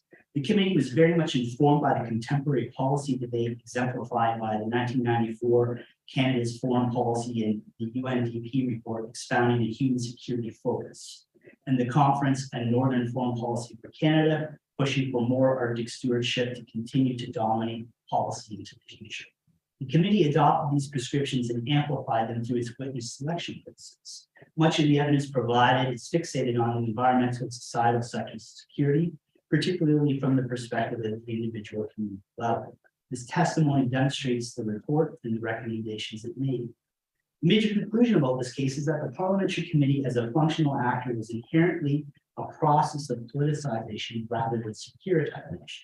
It used securitization as a method. The committee was not making an external or an emergency response to an existential threat. When framing security, the committee as a functional actor presented its findings in politicized and not securitized language. It moderated securitizing language and testimony from witnesses. The subtext of the report was that the Chrétien Liberals were handling Arctic policy through the creation of the Arctic Council and were proactively studying circumpolar problems towards the creation of a new Arctic security policy, all to be handled within the bounds of normal politics. The committee was very much a part of this normal political process. So, conclusions. My research found that the functional actor, those who affect the securitization process but do not hold political power, plays a key role in the creation of a comprehensive Arctic policy. The various stakeholders who undertook or who took on the role of the functional actor were essential in generating options for securitizing actors to seize on and present the securitizing moves. The securitizations that led to Canada's comprehensive Arctic security policy were not a distinct set of occurrences. These securitizations were a process with each move providing context for those that followed. It was through this iterative process that conceptualizations of Canadian Arctic security broadened and deepened, becoming increasingly complex articulations of security reflecting policy. The context within which securitizing moves were made matters. So one, my dissertation shows a lot of increasingly complex movement between the sectors of security. Things start off very simple with the first successful desecuritization, the Arctic Cooperation Agreement from Minister Clark. Similar to that 1-2 interaction between military sector solutions for political threats, were also very similar. When policies shift from being reactive to being proactive, the complexity of the interaction between the sectors of security explodes. Things expand from the traditional strategic studies focused on sovereignty and defense to the broad and deep understandings of security across the sectors of analysis. Stewardship, or politically emancipating indigenous northerners through societal and environmental security while using norms of civility to push the military sector off the agenda, is a very complex articulation. You would think that as policy matured, there'd be less space for these expansive articulations of security. However, the case studies demonstrate a pattern of increasing sophisticated understandings and articulations of security that were reflected in policy. 2, I also found a tendency towards politicization rather than securitization. That is, it's about the formulation of policy within the realm of normal politics, but using securitization as a methodology. The literature makes clear, and my dissertation supports, the notion that a securitization is a sort of policy anomaly. A threat does not stay securitized. There's an impulse for securitized threats in this agitated state to slide back into the political process. When looking at policy through a securitizing lens, I suggest it's advantageous for opposition parties to undertake a securitizing move during an election to generate public interest, as it accuses the government of being unable to address the threat. It makes them look incompetent. However, the political advantage of employing securitization as a strategy is different for governments. A securitizing move essentially tells constituents that the government is failing to address a problem within the bounds of the politics. Alleging such a vulnerability is neither within the country's interest nor government's political interest to do so. Conversely, governments gain advantage by avoiding securitizing rhetoric and operating within the bounds of politics, broadcasting the appearance of managing threats and providing fair security. 3, context matters. Functional actors were critical in preparing the intersubjective terrain, the context in which moves were made. Securitizing moves made within context succeeded, while those that did not failed. Functional actors essentially act as the contextual glue, connecting the securitizing actor to their audience. Functional actors provide policy options for those with power to securitize in government policy. Clark's icebreaker agreement, deepfakes Arctic Council, or the parliamentary committee all demonstrate that securitizing moves made within the context of the time succeeded. Conversely, Nielsen's nuclear powered attack submarine fleet failed. Securitizing moves made within context are likely to succeed, while those out of context are likely to fail. So what? The research contributes to a knowledge of security policy by charting what has made it onto or off of the agenda, and therefore different notions of security rank compared to one another through coherent, systematic, and longitudinal study using second generation securitization theory. I think this research is important because we should have more explanations of what happens when actors call upon state to do something. We should be better aware of who's influencing security policy in the Arctic and elsewhere and how they're going about that. Thank you very much. And sorry I ran a bit.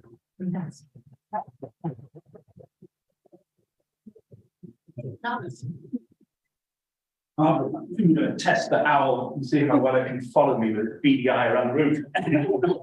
Wonderful. Well, it's a real pleasure to be able to speak at events like this. I absolutely love coming to these sorts of things where people present different stuff to what I usually hear. And it becomes very clear that there are an awful lot of topics about which I know absolutely nothing, but really cool people are doing really cool stuff. So it's a huge privilege to be here and part of that. And always, thank you to CBS Ed for inviting us.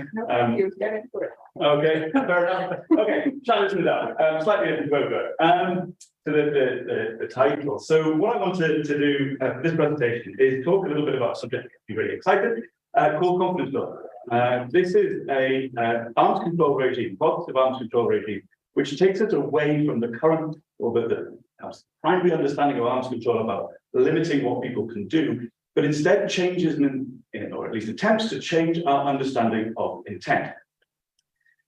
The arms control regime of confidence building measures was really the subject of my dissertation. So if you go to the next slide, I'm going to tell you a little bit about confidence building measures. They were big in the 80s, but there are not very many of us in the room who were around at that point, so I think it's worth mentioning. I'll talk a little bit about the theoretical challenges that I think exist within confidence building. because that sets the framework for the next part, which is really the results of my PhD, and looking at threat perception in Europe. Now, what is it that actually makes European actors feel threatened or feel like they are being threatened? Then I'll move on to the Arctic and finish off with the other stuff that's coming after that. So, start with confidence building. The idea of confidence building is premised on the concept that wars start because potentially somebody gets the wrong end of the stick, to put it colloquially. The idea here is that wars will commence through misunderstanding, misperception. People will believe that they're actually under threat when that is not the case. And because of that, they end up launching a preemptive strike. A classic in this is military exercise. So in 1975, the first set of confidence building measures, Helsinki Accords, focused very strongly on military exercise because there was this real concern that somebody would run an exercise and the other side would see that and think, oh, crikey, that's the first stage of an invasion, launch a preemptive strike, and suddenly, before you know it, we've got World War III, when neither side genuinely wanted or even expected that to happen. And so this would come about by increasing transparency and openness.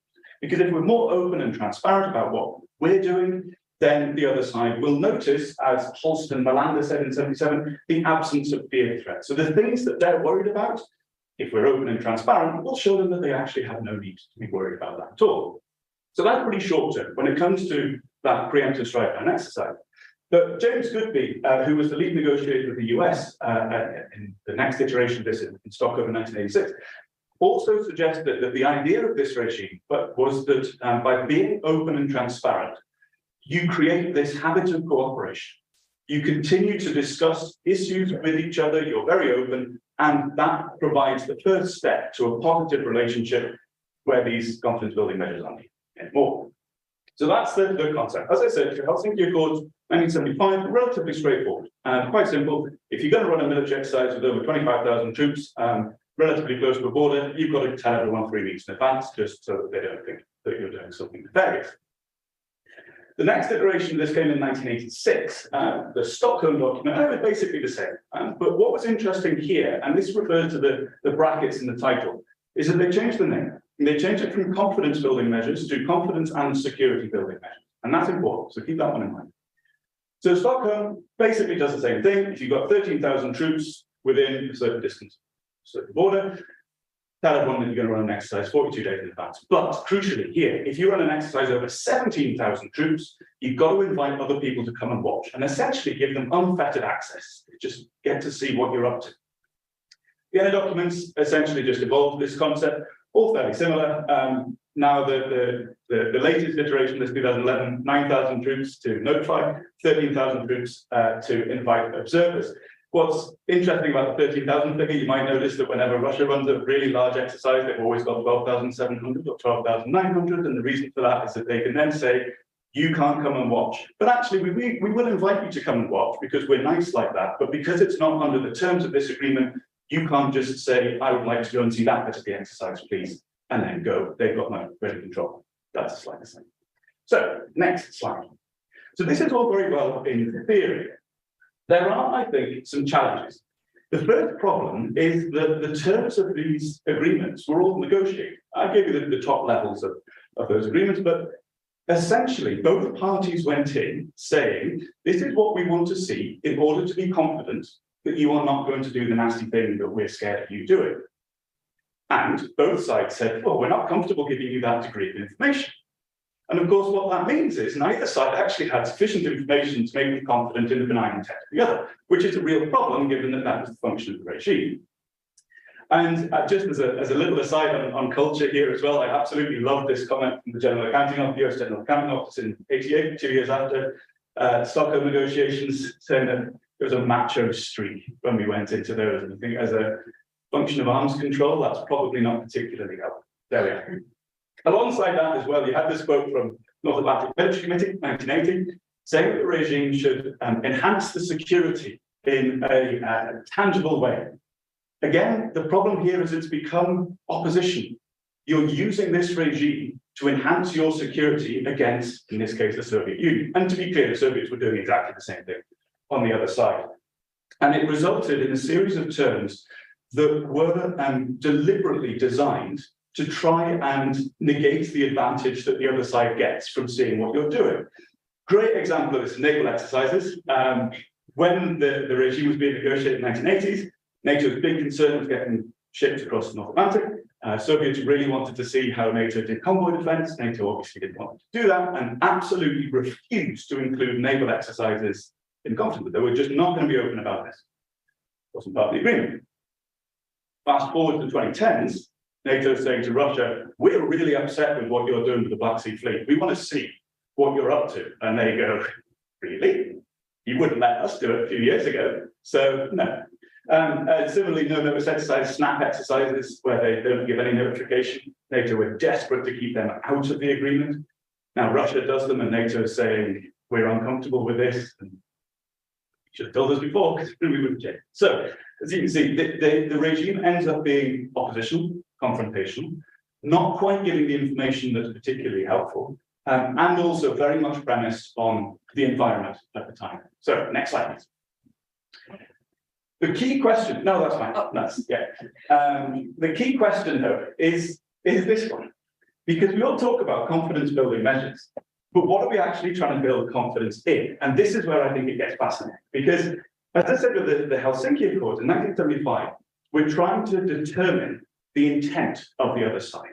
We're trying to determine whether they want to bash us in the short term. Yeah? That was about what is that exercise doing?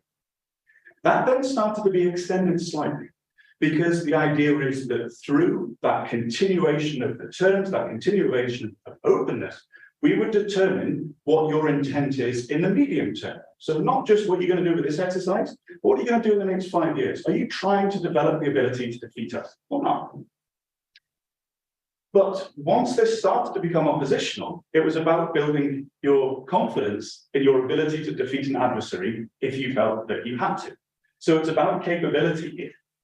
And that brings some other problems, of course, because today's environment is not like 2011, so that the terms of the regime that were agreed in 2011 don't reflect the capability that can be leveraged today. So a 13,000 troops exercise observation, you could do significant damage with far fewer than 13,000 troops. But if your threshold is 13,000, you don't have a great deal of wiggle room there. So now next slide, there we go. Okay, so now we've got that framework set. I wanted to put this in the context of security in Europe in practical terms.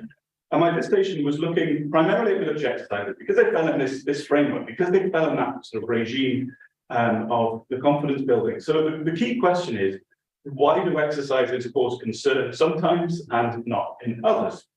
And the answer to this was pleasingly counterintuitive. The big thing to start with is that size wasn't the issue.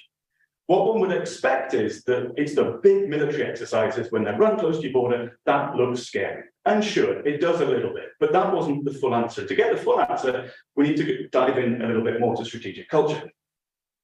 So for I won't go into great depth for this, spent loads of time in NATO archives, lots of fun. I chatted to people in Brussels and Belarus and all sorts of different places. It was great. We've got loads of fun quotes. Next slide. What I understood, however, was that the exercises that caused NATO most concern when Soviet Union and Russia did it was when it looked like they were breaking the rules. And this came back to how NATO understood the threat environment. When NATO felt like it was a situation that was structured, that was predictable, they were comfortable with it. It didn't necessarily matter how much stuff the other side had. We can probably balance that out. We could come up with a strategy to defeat that. When the whole situation is uncertain and we don't know what's happening, that is a real problem for us. That's not how NATO does deterrence. The Soviet Union and Russia, they were quite interesting because I think they have a very different understanding of what deters. And for them, they kind of like the chaos a little bit. They like things to be messy because if it's messy, everyone's cautious. If everyone's cautious, the less likely if you're going to get that escalation. So, of course, they're then masking their exercises, thinking that that's part of the deterrent. NATO are doing what they think is absolutely aggressive by playing by the rules and being really open. And for the Soviet Union and Russia, their primary concern was creating that buffer around them and also maintaining the ability to invade Western Europe if they needed to. Never actually intended to do it, arguably, but they needed to have that ability to hold that sword of Damocles over NATO. So whenever NATO ran an exercise close to their borders, or particularly when they have an exercise with a lot of NATO members, that's a real concern for Russia because it demonstrates cohesion. So Noble Jump 2017, really small, I think 12 different countries. Russia was jumping up and down about this. Why, guys, not a lot of people, because you've got a lot of people taking part. The key takeaways that I think here is we need to have an awareness of different understandings of security.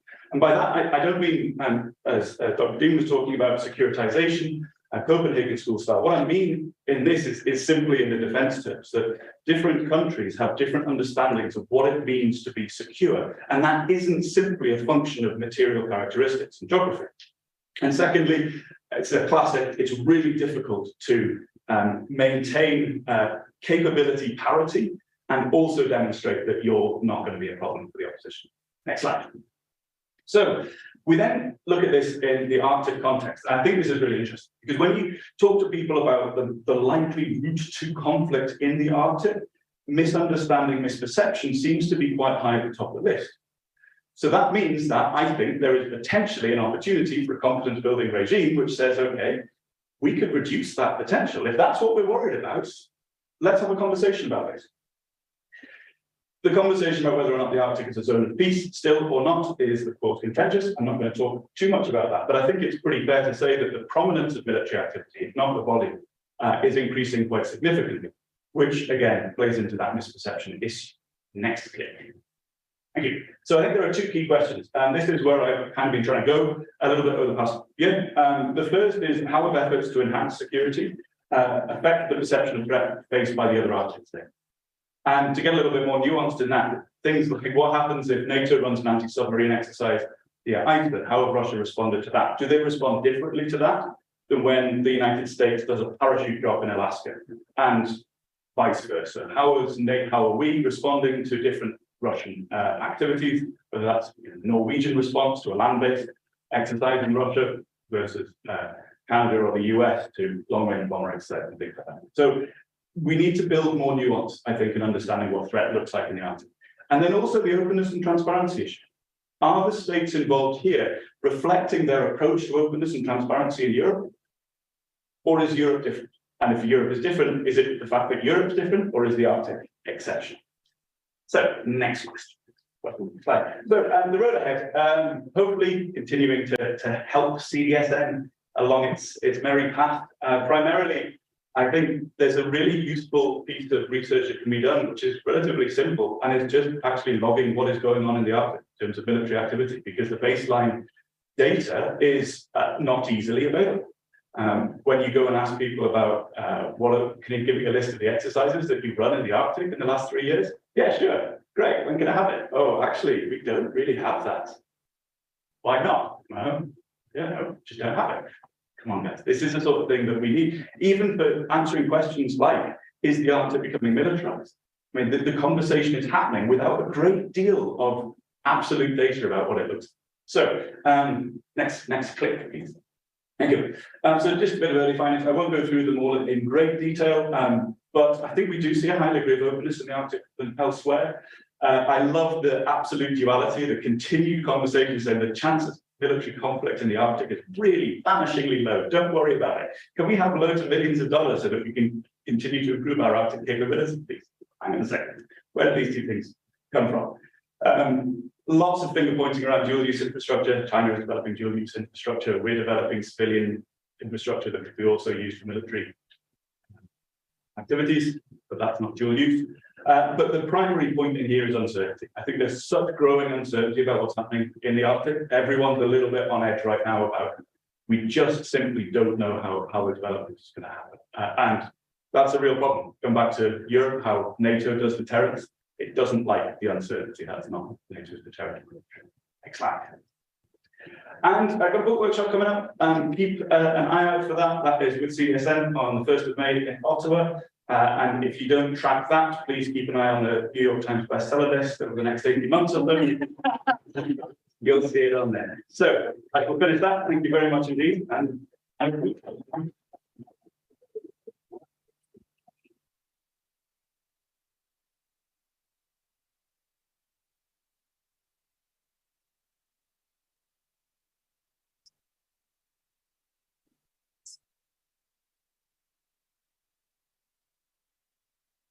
Right, great. I will skip thank you. So that's pretty exciting. Thank you. So defense cooperation between, wait, next slide, please. Defense cooperation between Canada and the US was limited, if not practically non-existent, for World War II. Military departments briefly discussed the one who was straight in 1938, and RTAP officer was posted to Washington in spring 1940, and staff talks in July 1940 were inconclusive. But beginning with the establishment of the Canadian legation in Washington in 1927, there was a slow rapprochement, which I largely attribute to 4 factors. 1, the personal diplomatic relationship between Mackenzie King and President Roosevelt. 2, geographic proximity, increasingly linked societies, cultures, and economies, especially with the 1935 Canada-US Free Trade Agreement. 3, increasing greater power competition in Europe and Asia threatening America. And 4, the rise of O.E. Skelton's North Americanism, centered on the idea that both countries are bound by economics, ideas, and interests. Next slide. So in 1938, during the Sudeten crisis in modern-day Czechoslovakia, Roosevelt made a remarkable pledge while receiving an honorary degree at Queen's University in Kingston. The United States would not stand idly by the domination of Canadian soil is threatened by any other empire. Caught off guard, Mackenzie King responded 2 days later that Canada has the obligations as a good and friendly neighbor that should the occasion ever arise, enemy forces should not be able to pursue their way either by land, sea, or air to the United States across Canadian territory. These statements, known as the Kingston Dispensation and the Canadian Corollary, led to the more expansive yet still informal Augsburg Agreement 2 years later. While campaigning for the presidency in upstate New York and during the height of Battle of Britain, Roosevelt asked King to join him on his train to discuss the matter of mutual defenses of our coast on the Atlantic. On the 18th of August, 1940, as a result of a joint press release, the Permanent Joint Board on Defense, or the PJBD, was created. So the press release and Roosevelt and King's prior statements in 1938 is the underlying foundation of the Canada-US defense relationship, with an interesting conundrum.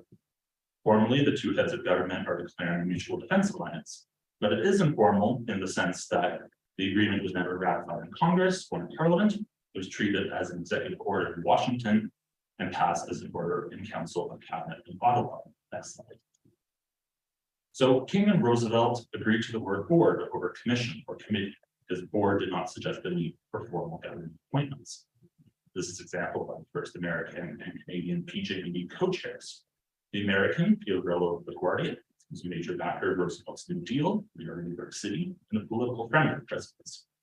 And Colonel Owen Bigard was the former Canadian Chief Electoral Officer and Judge Advocate General. The word permanent is important to unpack and cater to both domestic and political audiences. For Roosevelt, he was focusing on defense, because the US was quite neutral in the war. For King, permanency with the USA was a key tenet of showing to Washington that Canada is a good neighbor willing to pull its weight relative to the 1938 statements. And B meant that Canada increasingly recognized the peril of Great Britain. Canada's assistance by proxy for American security. All 4 Canadian naval destroyers and infantry units had already been sent to England. There are no capabilities left to defend Canada or Germany in the Atlantic or Japan in the Pacific, and this created a security vacuum for the US. Next slide. Immediately, the PJBD acted quickly, spurred by the extreme sense of urgency given the war. In its first 5 years, the board met 42 times and made 33 recommendations on sensitive issues: the defense of then British colony Newfoundland and the construction of the Alaska Highway. In the immediacy of the post-war period, however, the PJBD recommended the creation of the Military Cooperation Committee, or MCC, to focus on exclusively military issues in 1946. And in 1947, American civilian agencies like the White House National Security Council or the CIA were created by the National Security Act. These actions further reduced the amount of PJBD meetings. But in 1949, North American defense took on a new urgency. Russia had nuclear capabilities, the communist regime took control of China, and the Korean War began. So despite the thinning of its agenda, the board still studied, advised, and made recommendations on consequential issues, such as command and control arrangements for NORAD, which is recommendation 6, the implementation of radar lines supporting NORAD's mission, the Pine Tree Line, recommendation 51, the Mid-Canada line, the 2 line, system. The construction of the St. Lawrence Seaway that began in 1954, recommendation 52, the Y2K bug in 2000, NORAD's 2006 and perpetuity agreement. The PJBD requested the evolution in NORAD study in the late 2010s. My favorite recommendation, though, is the standardization of screw threads between the US, Canada, and the UK in 1947. Next slide, please. So as a direct line of defense advice to the President and the Prime Minister, the PJBD benefits from discussing sensitive topics in a frank manner, away from media spotlight and away from public access. Because the civilian co-chairs are in theory handpicked by the heads of government, these choices provide signals as to how the agenda is viewed by each state at any given time. The PJBD has no executive or decision-making authority. It simply provides advice to the executive on mutual issues of continental defense. The current co-chairs report to the US Secretary of Defense, the Canadian Minister of National Defense. The Canadian is John Kay, the lawyer, longtime Liberal MP, who served on numerous parliamentary committees. The American is Melissa Dalton. She's the Assistant Secretary of Defense for Homeland Defense and Hemispheric Affairs, a practitioner and a technocrat entrenched within the daily workings of the Pentagon. The board brings together permanent civilian, military, and security advisors from both sides of the border. Executive support is provided by D&D and Paul, and the Assistant Secretary of Defense for Homeland Defense and International Security Affairs, who's also the pen for the National Security Strategy. Other representatives are included from the U.S. staffs, the State Department of Global Affairs, Homeland Security and Public Safety, the National Security Council and Privy Council Office, embassy personnel, and appropriate expert witnesses relevant to the meeting's agenda. Next slide, please.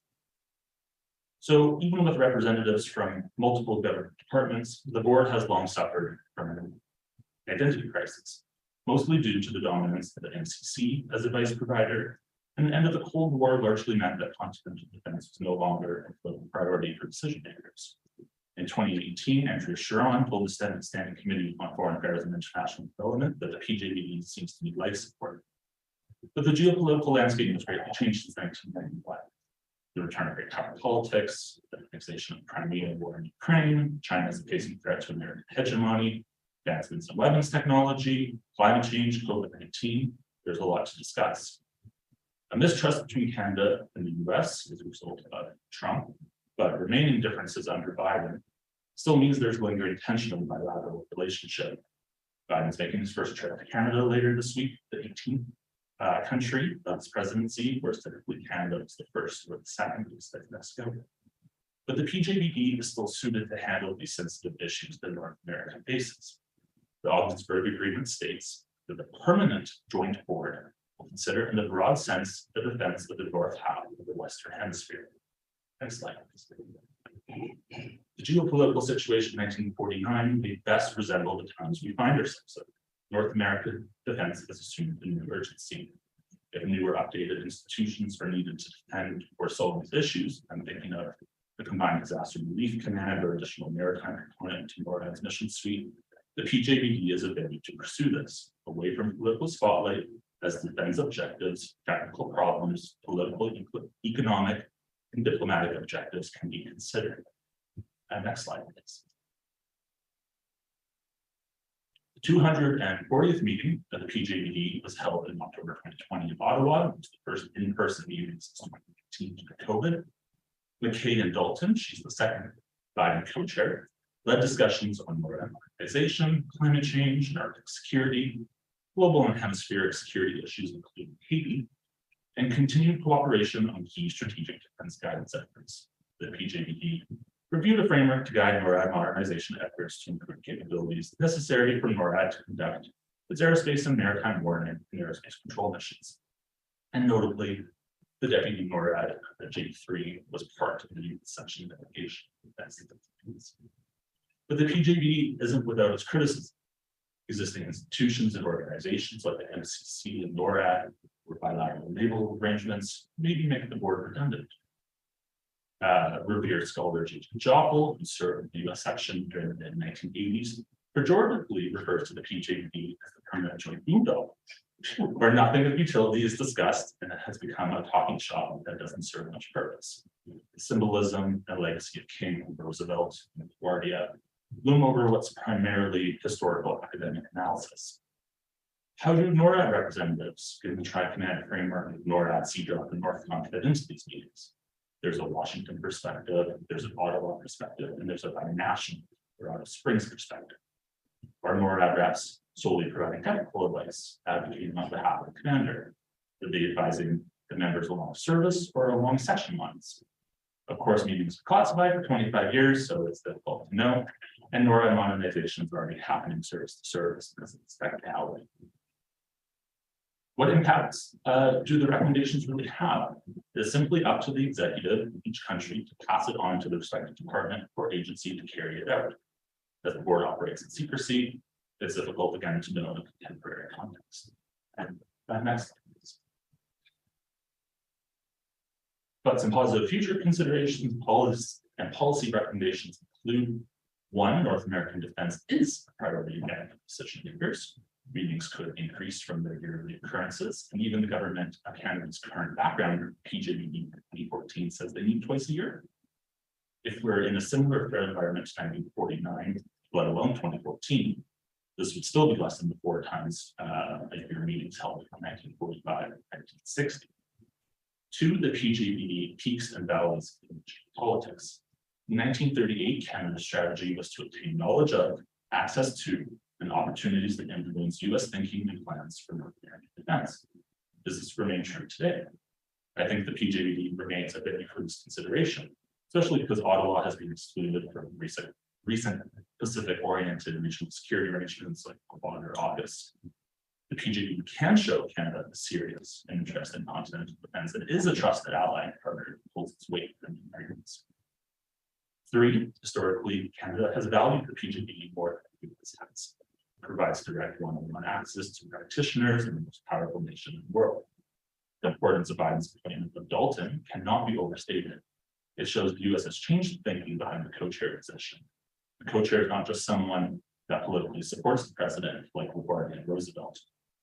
Dalton's a technical expert, an experienced practitioner, and that's really important given today's geopolitics. 4, the board will continue to benefit from secrecy, where large issues that are often technical and sensitive can be discussed at length, away from public scrutiny, away from politics, and away from media spotlight. 5, at the end of the day, the PJBD is an advisory body that's flexibly designed to study, advise, and make recommendations on any defense and security issue facing North America. Its membership of government officials and positions to expedite considerations with the executive. It provides a more holistic representation than the MCC can provide. If now is not the time to revitalize the board with a renewed purpose, given the threat environment, then can it ever be useful again? And other Western thinking states who are neighbors like South Korea and Japan, or Australia and New Zealand, who share a security threat by China, that have similar economic, cultural, and geographic ties like America does, they might too benefit from the PJBD as a case study for binationalism. Next slide. The PJBD's agenda is largely a function of the gravity of purpose given external factors, just as it was born of the urgency of preparations to defend North America during World War II. A forum such as this is best suited to handle frank, private, and sensitive discussions to study and recommend solutions. Therefore, the PJBD should be a future source of cooperation between Ottawa and Washington. It allows for closed-door discussion on big issues in an era of hyper-partisanship and tension. The PJBD's value, as Jim Ferguson says, is a political arrangement, but with direct access to cut across bureaucratic obstacles and barriers to senior political authority for action and recommendations. Next slide, please. And perhaps David Beatty's landmark 1969 dissertation sums up the board's utility best. The PJBD acts as a clearinghouse in case of disagreement between the two nations over the exigencies of a particular defense project. And as Andrea Sharon says, the PJBD strives to forge a continental defense vision unconstrained by bureaucratic stovepipes.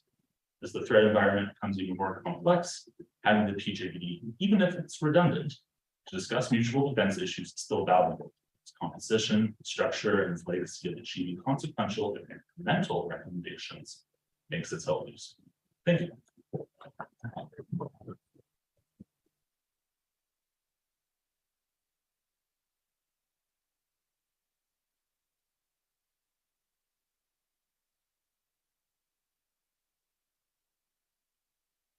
All right, good afternoon, everyone. Like my intro, name is Leona, Senior Military Officer in the Canadian Armed Forces. Just to contextualize this presentation before I begin, so unlike the brilliant doctors I'm sitting beside, my research is a bit notes from the field. I recently had the privilege of deploying on Operation Reassurance as a commanding officer, working with 10 NATO nations on Canada's commitment to the Eastern Flank and for Russian deterrence. While I was there, a slice of my job was, I didn't know it was part of my job, but being a female in that region, I kind of got pigeonholed in it, which was a welcome pigeonhole because I got an opportunity to speak at the Riga conference, work with the Women, Peace and Security Ambassador of Canada to engage with civic society, government officials, as well as academics within the Baltics towards this agenda of women, peace and security. Next slide. So, what is it? When thinking about women, peace and security, it often feels like a buzzword. Certainly it was for me when I began. It is conceptually understood by policymakers and governance enforcers, but hard to operationalize it at the tactical level by the boots on the ground. I think the intro of Ash and Isabel's presentations this morning kind of shows you, we get it. There's all these great concepts and theories and research in the discourse. What are we doing on the ground? Sometimes it does feel like we're caught up on metrics, which are important. I don't want to trivialize that at all, but we all know it sometimes turns into a perfunctory indicator of success by a qualitative assessment of the true inclusion and embracement of diversity at all levels. This, I believe, requires transformational leadership, which is relational at all levels, vice mechanical compliance that we traditionally find in hierarchical security organizations. So NATO's first response to Resolution 1325 was a policy document drafted in 2007, which outlined the alliance's commitment to the WPS agenda. During 2010's Lisbon Summit, NATO adopted an action plan on the implementation of this resolution to develop a systematic approach to integrate gender perspectives into NATO-led operations and missions. So this is not new news.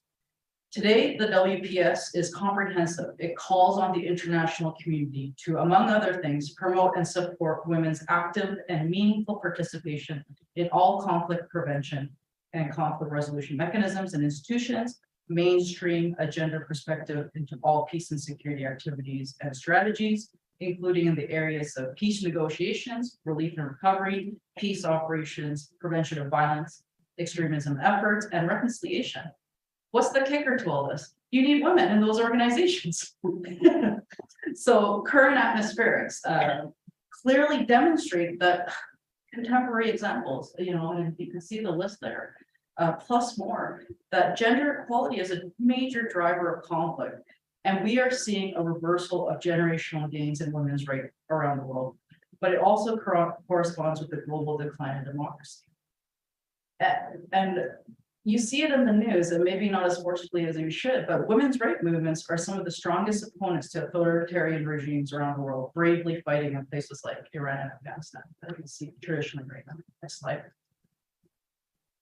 So it's not all doom and gloom. I have a happy part to this story. So I feel like I have lived the fruits of the labor and the progression of these strategic level discussions of the WPS agenda. As I went from at the beginning of my career as a young LT being told, I can't sit in the front seat of a car, or I can't be without a man during key leader engagements, to just recently on Operation Reassurance being the commanding officer for that mission. And I was very surprised by this because I'm still in the fallacy of the westernized thinking. I can't be the first woman to do that in 2022. I was. So, but the good news here is I might have been the first, but I'm definitely not the last now because we've made a mark. Canada made a statement. But it was a bit unsettling because as the only woman around the table amongst 10 NATO nations, it just felt not right that it took this long. Carrie Buck recently made a statement at an AGM saying it took 66 years for Canada to appoint her. And I actually sent her a tweet recently. I said, the Enhanced Forward Presence Battle Group that you helped craft as the NATO ambassador, just appointed its first commanding officer last year. So thank you. So it's all these small micro moments that's building up. So not all doom. I was humbled to see this progress. It gives me hope that I certainly will not be the last as NATO evolves, as missions evolve, and I, along with many others, will continue to live at the tactical level, the impacts of the WPS's agendas work at the operational and strategic levels. Yet, at the same time, and I don't read off the slide, but you can see the battle group, it's made up of 10 NATO nations, with Canada leading it, was comprised of 3.6% women. Okay, that's over 1,000 soldiers, thousands of soldiers, and 3.6 of them are women from 10 NATO nations. And there's one woman at the decision-making table, which is me. So you could imagine, yes, the metrics thing I'm telling you about, is still a way to go. And the current atmospherics of the world, as we can see, show that women are usually excluded from peace negotiations or the decision-making tables. And there are still prevailing stereotypes that depict females as victims. Feminism is still controversial, and we kind of saw it this morning in the disinformation, how dangerous and how highly charged some of these social issues can be. Even in the era of Me Too and the mass commercialization of feminist ideas, debates about equity, diversity, and inclusion, spanning from gender to race, remain inherently political. Norms about gender are embedded within institutions and cultures, making them difficult to change. The most hardened target is perhaps the military, an institution that has evolved by glorifying stereotypical interpretations of masculinity. However, what can be taken out of adversity and hardship are lessons. This is the beautiful thing about life. I love this quote I heard when I was over there, where they say, in war, we don't have the privilege of inequality. And what the context of this quote is that currently right now, 25% of the Ukrainian armed forces are women, and they refuse to cede an inch of progress on reforms despite the immense challenges that wars bring. So on one perspective, it shows the amazing resilience of Ukrainian people, Ukrainian women who smashed that door open when the opportunity presented itself. But on the other hand, it shows that out of necessity to fight for sovereign borders, that's what it took for the realization we need all hands on deck and no longer can we marginalize half the population because we need everyone that there is. So this is my question to the West. While we have the privilege of relative time and peace, why not seize this not as an institutional crisis, as the Canadian Armed Forces calls it, but an institutional opportunity by waiting for an adverse moment to make us realize it and build the plane as it is flying like we like doing. So, next slide. So conversations like this are not only important, but vital to personalize these concepts that state that women are good for peace, women are good for conflict resolution, and women increase operational effectiveness.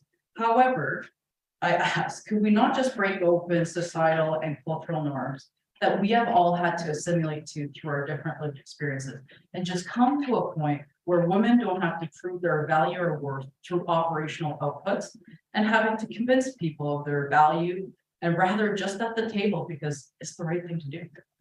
That it is intuitive to be equal, to be dignified, and we have our place on the social hierarchy.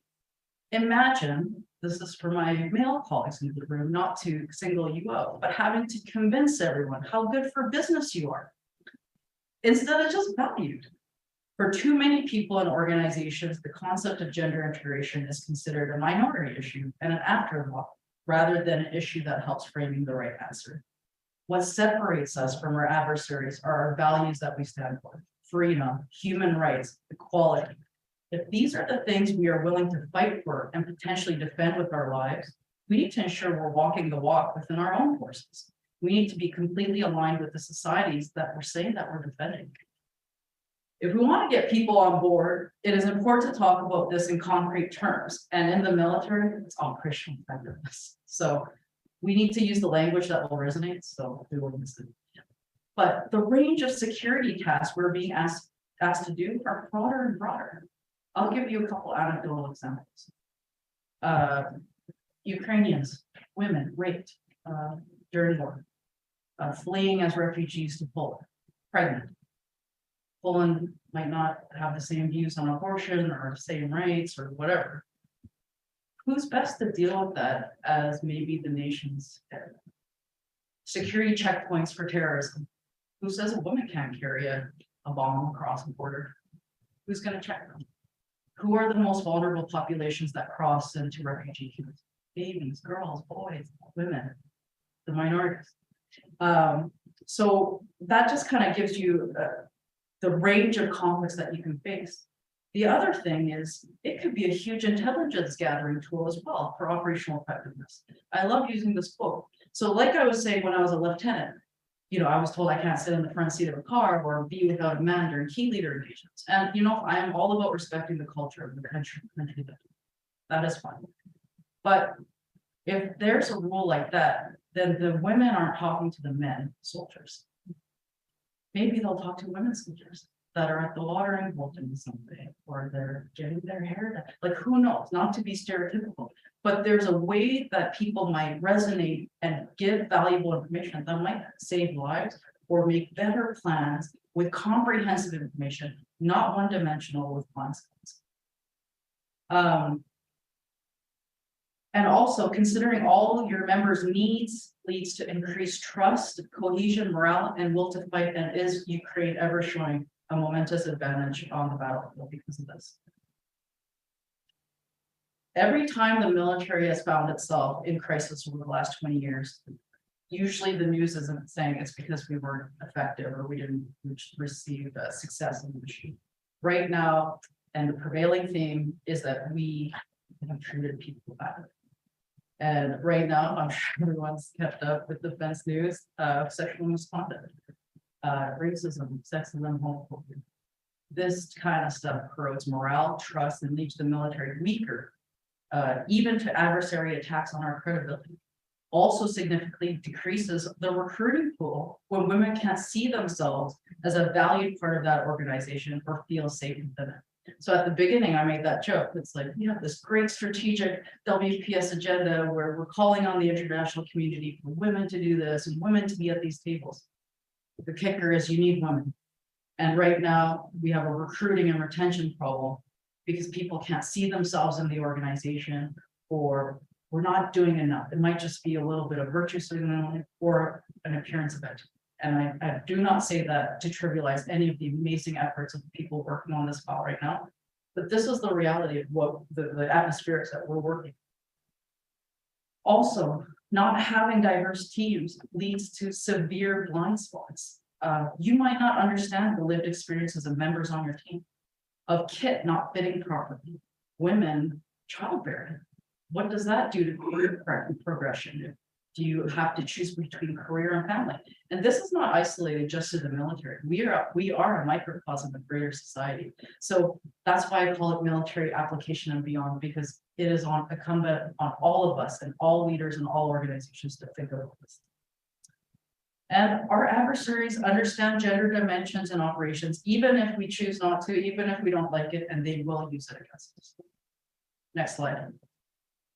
So I was talking about the very micro. So one is the operational effectiveness and just the integrity of just being valued. This is taking it to the macro, and I won't read it out loud, but it increases 35% probability of peace agreements. You know, it increases GDP by 12 trillion in a single decade by including more women at these important avenues of socioeconomic and political arenas. When I find that this is really hard for people to resonate with, I just say, let's think about this very nuclear in the moment. In a family unit of two parents, if both parents can read, probably more likely both of them get a job. And if both of them can get a job, you will naturally make more money. So you blow that up 1,000 times, a million times, that's the world. So these stats have been studied and are backed up. So why do we still need to explain this agenda to people that it is good for democracy? It is good for world peace. It is good for our economy. Next slide. So, what's the silver bullet? There is no one. But one of the big conversations, topics that I had when I was in Lithuania and all over Latvia, talking with government officials, and civic society and academics who are working on these files for their countries in their region. They're like, what do we do? Because Canada is considered such a leader in this space, believe it or not. And as much as we have a lot of work to do, we are leaps and bounds ahead. So that's good. But the prevailing question from the Baltics was, where do we begin and what do we do besides making a national action plan on this? It is one thing, as we all know, to create strategic ideas, concepts, policies, but how do we operationalize them to institutions and the people within them to transform, to sustain these ideas and concepts? I'm not saying that this is the be all end all, but it's my presentation, so this is my theory. But, and I made an analogy because I find that if you leave people with a little anecdote story that they can remember, it will stick with you more than just a list of a checklist, like you must do this, and it turns profound. I will ask you of the analogy of how do you keep a tree alive? Okay. I truly believe you require the soil, the water, the sun, and the air. And one without the other may give appearance of activity or a short life, but nothing that will be sustainable and live a long time. So at any organization, at any level, I offer the following. Starting with the soil, you need the policies, directives, doctrine. You need to establish that framework of everything that we're trying to achieve. So that is things like your national action plan. Then you need to educate and train your people, not solely through check in the box online courses, but you need credible leaders and experts that can socialize, train, and teach your teams on the spot. Then you need the sun. You need the governance where boundaries are clear. You have clear oversight to test and adjust because we won't get it right and it doesn't need to be perfect, but we need the ability to test and adjust. And you need to be able to provide support to the people within the system doing the work. And you need governance that doesn't make people feel like, I shouldn't do this because I'm going to get in trouble. I shouldn't do this because it's the right thing to do. And I love this kind of other little anecdote I'll do with this. It's like a speeding ticket. Are you speeding because you don't want to get a speeding ticket? Or are you not speeding? Imagine people stop speeding because they don't want to hurt kids in a school zone that are trying to go walk back home to their families after school. You know, so imagine the difference it would make if it clicked in people's mind. I'm not doing something because of reprisal or cancel culture or whatever. I'm not doing it because it's the right thing to do. But you need to make sure people can understand that. And that is only through socialization, education, and the proper governance to manage that. And the last is the air, which we cannot take for granted, which is the one kind of delta I see in the CAP right now, as well as NATO. Is we cannot take for granted is leaders, not managers, who are mechanically compliant because you'll get in trouble or you will get promoted now because this is the woke culture as kind of the current narratives are prevailing. But we need transformational leaders at each requisite level, which can set that command climate, have the courage to listen, to learn, to unlearn, be able to show empathy and vulnerability to lead humans through uncomfortable discussions to bring people together. That is leadership.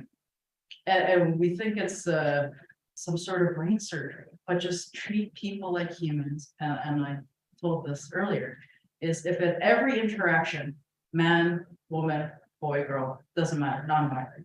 If at every micro interaction at the water cooler or in your office or when you're mentoring or when you're doing something, you can make that person feel, do you care? Do you understand? And do you hear me? If you can meet those three, I can guarantee you that because of that relation, now they might think twice before they say something if they know you're gay, if they know you're a female, or they might have had a misconception about Black people or Asians or women not being able to lead. Everything is built on connection and love, as much as we might not like to talk about that in the defense industry. We are in the human business. And without humans, we cannot inflict violence on behalf of the state, because that is our job. We can't forget that part of our job. But they're not mutually exclusive. I think people like to think, well, how can I be this unified state tool arm for the state to inflict violence on others if necessary and still be soft and fluffy. They feel like vulnerability is weak, but actually vulnerability is strength. So that, how do you keep it trailing? Okay. Next slide. From my perspective, from what I saw over the last 7 months, while I was in Latvia, I see Canada at the forefront of WPS efforts. With the only government who has appointed a WPS ambassador, Jackie O'Neill, I have seen firsthand the impact that this position can have globally, bringing people together to start having these conversations around the world. As an extension of Canada's foreign policy and WPS ambassador, we need to seize the influence, this credibility, the support we can lend, and the humanity that we do have as Canadians, and bring it every time we are waving our flag somewhere. Although my influence and lending of support was at a very micro level during my deployment, the women and men I met in the Baltics who were inspired by Canada's example of being able to deploy a woman commanding officer to lead 10 NATO nations as the framework nation senior national representative, which to some seemed like something that could never happen from their countries. The countless soldiers and from other nations and even our own Canadians who felt heard, seen, or safer just by having representation at the table is a key takeaway that Canada could feel good. So in summary, this is not a woman's issue or a man's issue. It's a human issue that requires all of us to collectively push. I will say this, until I see around every goddamn table, 1 woman around every table is a token, 2 is a minority, and 3 means we're getting there. And I consider that until we see that day, collectively, our job is done. And really, if you do consider yourself a leader in any organization, it doesn't matter, academia, institution, defense, whatever, business. The question is simple. Do you want to lead some people or do you want to lead all people? Thank you very much.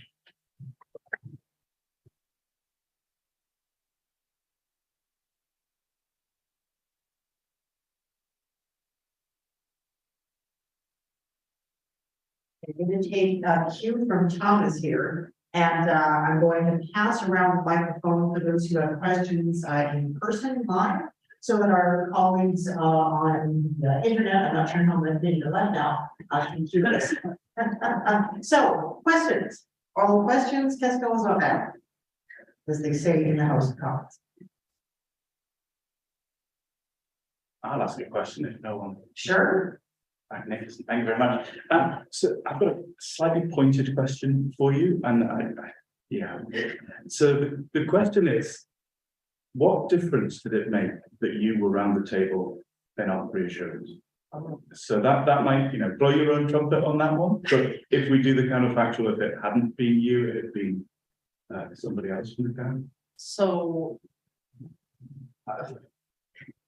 yeah, I'll give you one example. And so there was a sexual misconduct type of things that happened, and not every country, and I won't name countries, but have the same view on how we should deal with those things. Okay, so something happened to a Canadian person from another country. I was like, this needs to be investigated right away, because to me, I know what a trauma-informed approach is. I know as a lived experience as a woman in the military, so on. I just knew that this is not something that could be swept under the rug. I was ready to create an international incident over that. What I found though, is when I was in the room, they were saying the right things. But I had really great male allies who were reporting back to me, this country is not taking it seriously. They're actually thinking of counter claiming something that the female's making up things to ruin the male's life.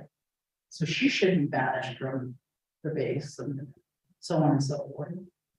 Luckily, I had those kind of moles everywhere to know. And I was ready to, they just knew where the command climate was set and what the boundaries were, that I would take it to their nations. And that's the game that we play on the international stage at the UN. How do we get other countries to do stuff? Shaming, right? So incidences like that, I feel like me being there is almost a deterrence. and an enforcer of good behavior, that they know better, even if they don't believe it, at least the climate is set. And because Canada is the framework nation on operations, it really doesn't matter if the 10 NATO nations don't want to listen to you because you're a woman. They have to by the chain of command rules. But I didn't want to lead with positional power. I wanted to lead with people.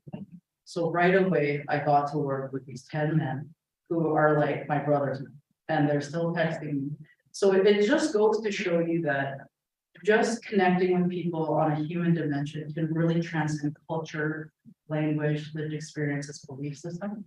And there are 3 key things that I found that can kind of join people together no matter what. It's music, sports, and food. So I'll just say, you know, you got to use everything in the toolbox. Also, the amount of, I won't name which countries, but there's about 4 main countries out of the 10 where corporals, sergeants, officers of those nations were coming up to me. Actually, almost crying or thanking me because they felt like they were taking some ownership or like it was an extension of their success and they're seeing progress, which was really, really touching. And they felt safe coming to me with information that they wouldn't have felt safe going to their male chain of command. And this is not to paint a picture that the male chain of command is terrible. It's just there's something to be said about what men feel comfortable discussing with other men and what women might feel comfortable discussing with women. So. Excellent. Next question. Dr. Hubert is a new person in the audience, so we're going to do next. Thank you very much. Well, for excellent presentation, discussion, deep discussion on each of them. My question, however, is for the names right. Nicholas, given the changing environment that we now see in terms of the security relationship between Canada and the US, and given the types of funding challenges that Canada has faced, what is the role of PGE in this context? I mean, you outlined it's gone professional, and I agree with you on that context. But I mean, there are many concerns that are arising, and Canada is going to be increasingly seen as irrelevant for American defense needs. So what do you see does that mean that the PGE is just going to simply disappear or be irrelevant as well, or do you see it going in this context? And for economists, how do you have confidence building with an aggressor state?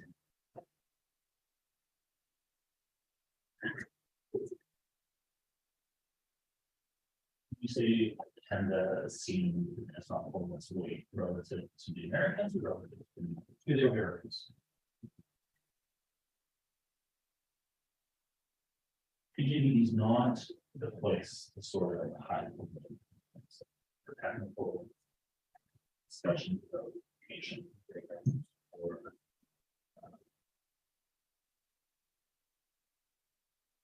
sensitive technologies that can't be specified about it's too technical, and that's why PGE is I don't really think it's going to matter what they do. I don't think that it's going to change clearly. There's just too much happening that's our service and do on that. I just don't know if the desire on American part that you're having is challenging.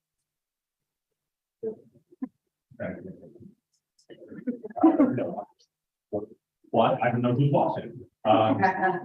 No, I don't really see the audience getting play, but it could because of its structure, its construction, units. Do the Americans value that as much as we do? I think so, because Bolton is there. Perhaps. No, not I don't know if that answers your question. It does. I love that question. I'll give you the really short answer first. It can't. And in fairness, that was well understood when the first set of confidence building measures were brought in. The concept of this was to prevent a very specific type of conflict developing. And it's the conflict developing from misunderstanding. And so they said, okay, if we do end up with this catastrophic Soviet invasion, it's happened. We can't do anything about it. But the last thing we want is for that to happen by accident. So that was the central function of them. So like I say, it isn't going to prevent the aggression in that sense. So then the question I think we come to is, aren't China and Russia just aggressive states? And in the Arctic context, perhaps, I mean, one tiny little thing to note first, in the latest invasion of Ukraine, I found it really interesting. It's the first time in my knowledge that either the Soviet Union or any NATO member had acknowledged that an exercise was going to become an invasion. Like you had Biden saying in December, this is going to happen. So in a sense, what the confidence building measure had done, it had acted as the tripwire.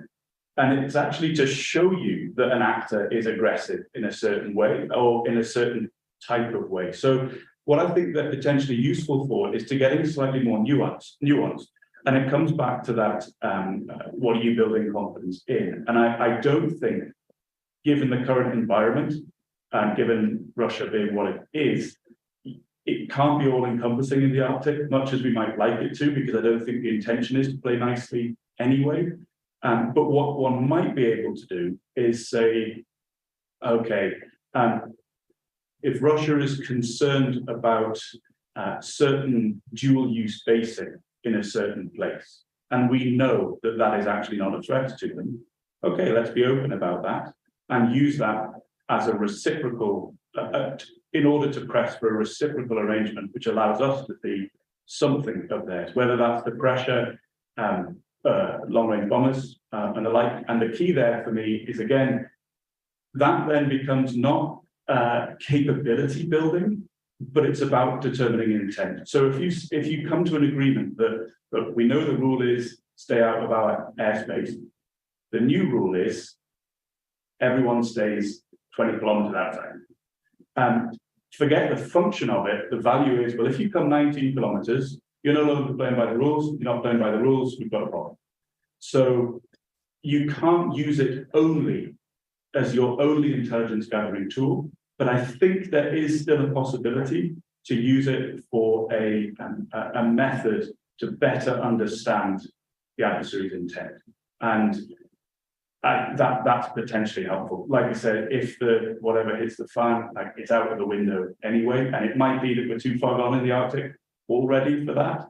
I hope not. But the other part of the conversation then, which is what Brian and Dr. Ackenbauer are looking at, is to be a bit more nuanced about what does threat actually look like in the Arctic. And that's a really useful conversation to have, and it starts from the confidence building.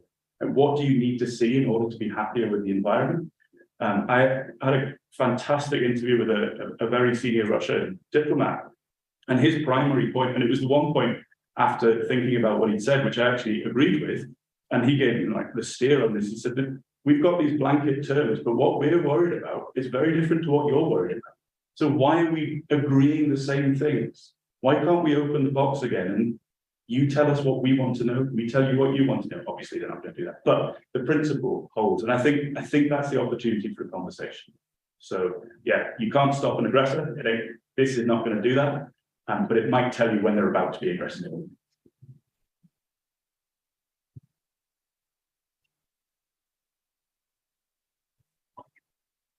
The question again to Thomas and Brian, just for both. First question for Thomas and Bill, and the question for you. The first, let's say, a lot of kind of confidence and perception or perceptions. Looking at numbers of 50,000 people for 250,000 troops, 250 kilometers away, in the context of this mission, like what's the rationale behind getting up to 250,000 and distant kilometers, and how is that going to achieve as well?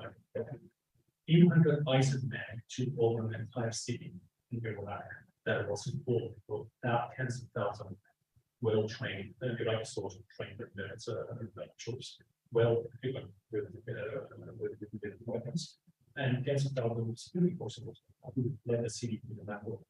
$4. So how many can be like $150 shows that's way an ordinary, right? And 250 kilometers nowadays is nothing. That's all they consider, right? That's a question. The other question to Ron, I did a lot of great presentation going forward. If I talk about the politicization of security by states, do you find that across the board, or specifically, or more so by certain governments with different political departments rather than public? Thank you.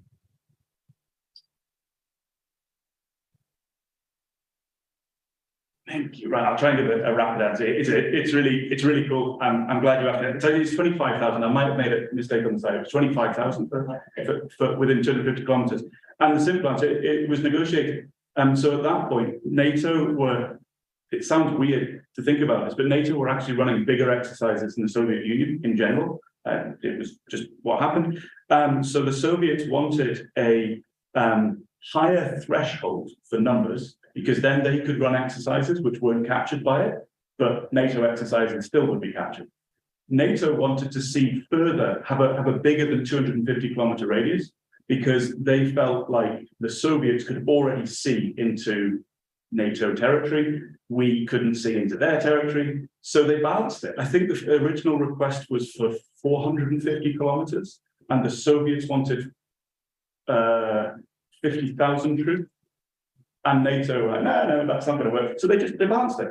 And like I say, so you end up with a situation where neither side are actually seeing what they want to see initially. I mean, what they actually wanted from the original negotiation, you pick bits up from the archive, but it's a bit tricky.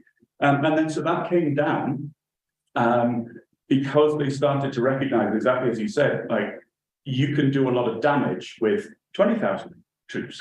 So why don't we drop that? I didn't put it up too nuanced. The latest set of the figure of the Vienna document, it's really quite nuanced on equipment that you can use and that sort of thing. The 86 Stockholm document extended it from the 250 kilometers to anywhere in the zone of application. So it actually goes all the way up to the Urals. Now, that was also NATO, from a position of strength in the early 1980s, just hammered Soviet Union to allow that to happen. And like I said, the problem now is that it was 2011, 13,000 troops is still, it's a lot, but you could do a lot of damage with less than that. And notification time doesn't reflect what actually constitutes a threat today.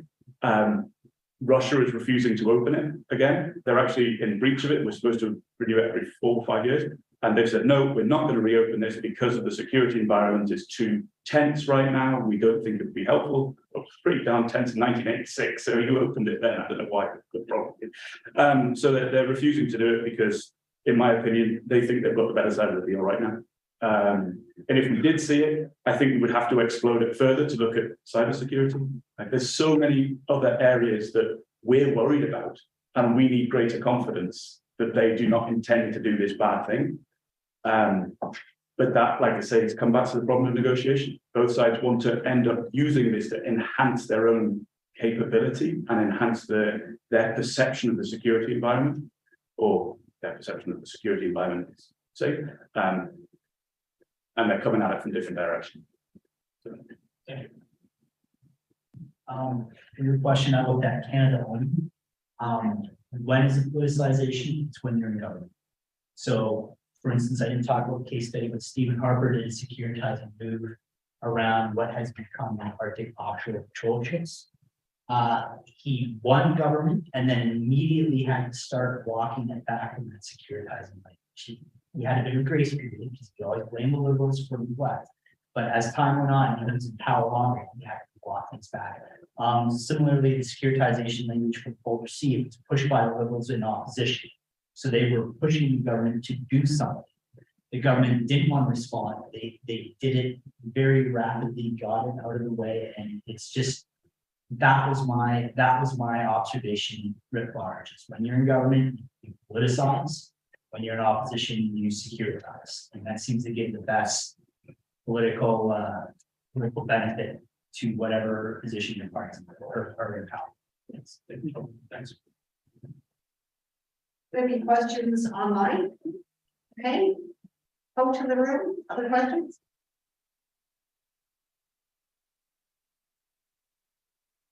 Going once. Oh, Ron.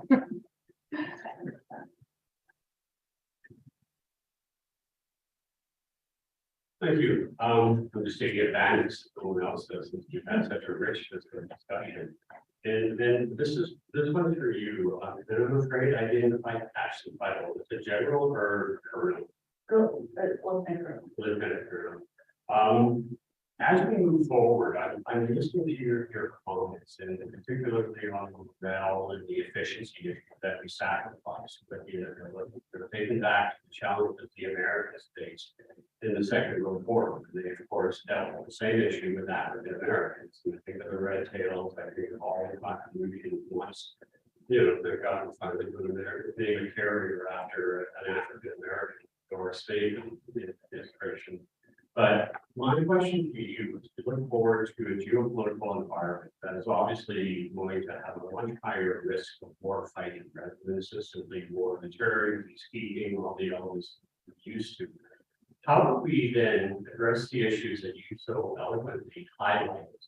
But then how do we try to ensure that just as the Americans have to go through very painful elements of how to properly integrate the African Americans as a fighting unit rather than as supporting unit, and move forward into real war like it's often said, or still fundamentally different in terms of pain, language, killing, dying.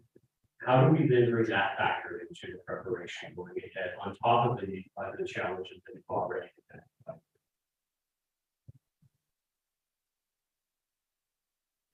This is the $1 million question, I think, and all the security sector right now is how do we fix this and how do we integrate this to the current geopolitical future, also in the future. And I don't think there is a singular one-dimensional answer to this. It will take a visionary, courageous leader with the help of civic society that can rally around, which I believe that Canada is at the forefront. Just because I saw the credibility that Canada was lending in the Baltics through the Women, Peace and Security Investment, but just at a very crazy level, and I don't think it's going to happen anytime soon. But for NATO membership, we are a NATO membership in the West with people that do not align with the values that we say we have as Canadians, or even the States, for example.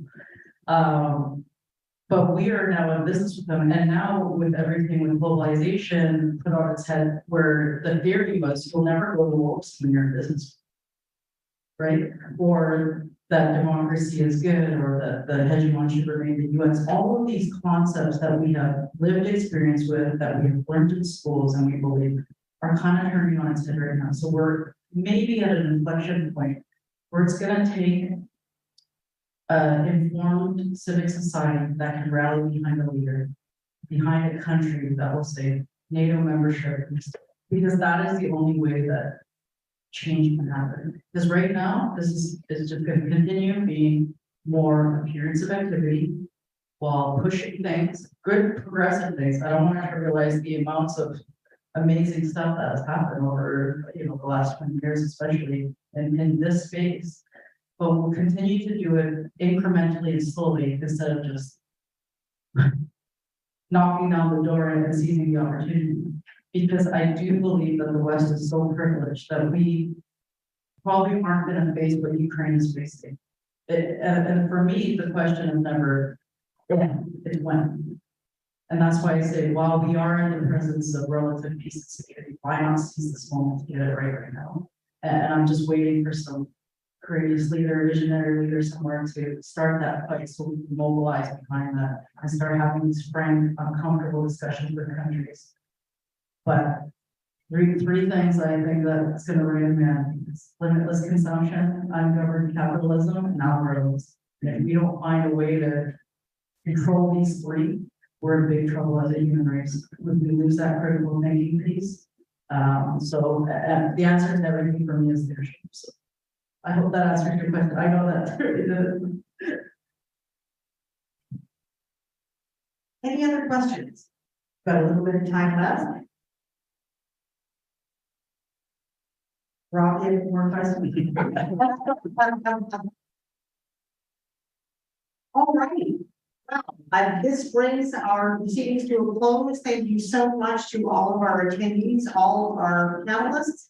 As I predicted at the very beginning, these were indeed excellent presentations and fantastic discussions with our president and answers, I guess, in behind us.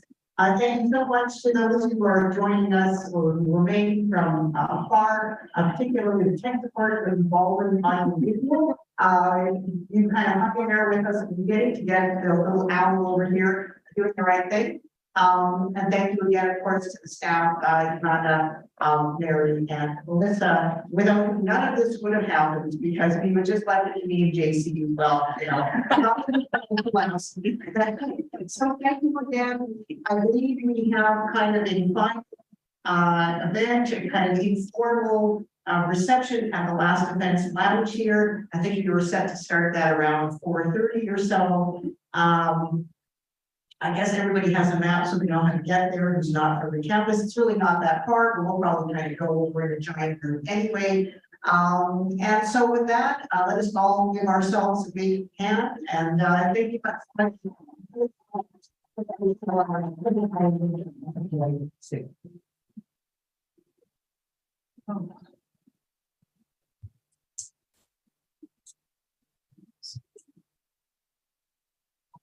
Okay.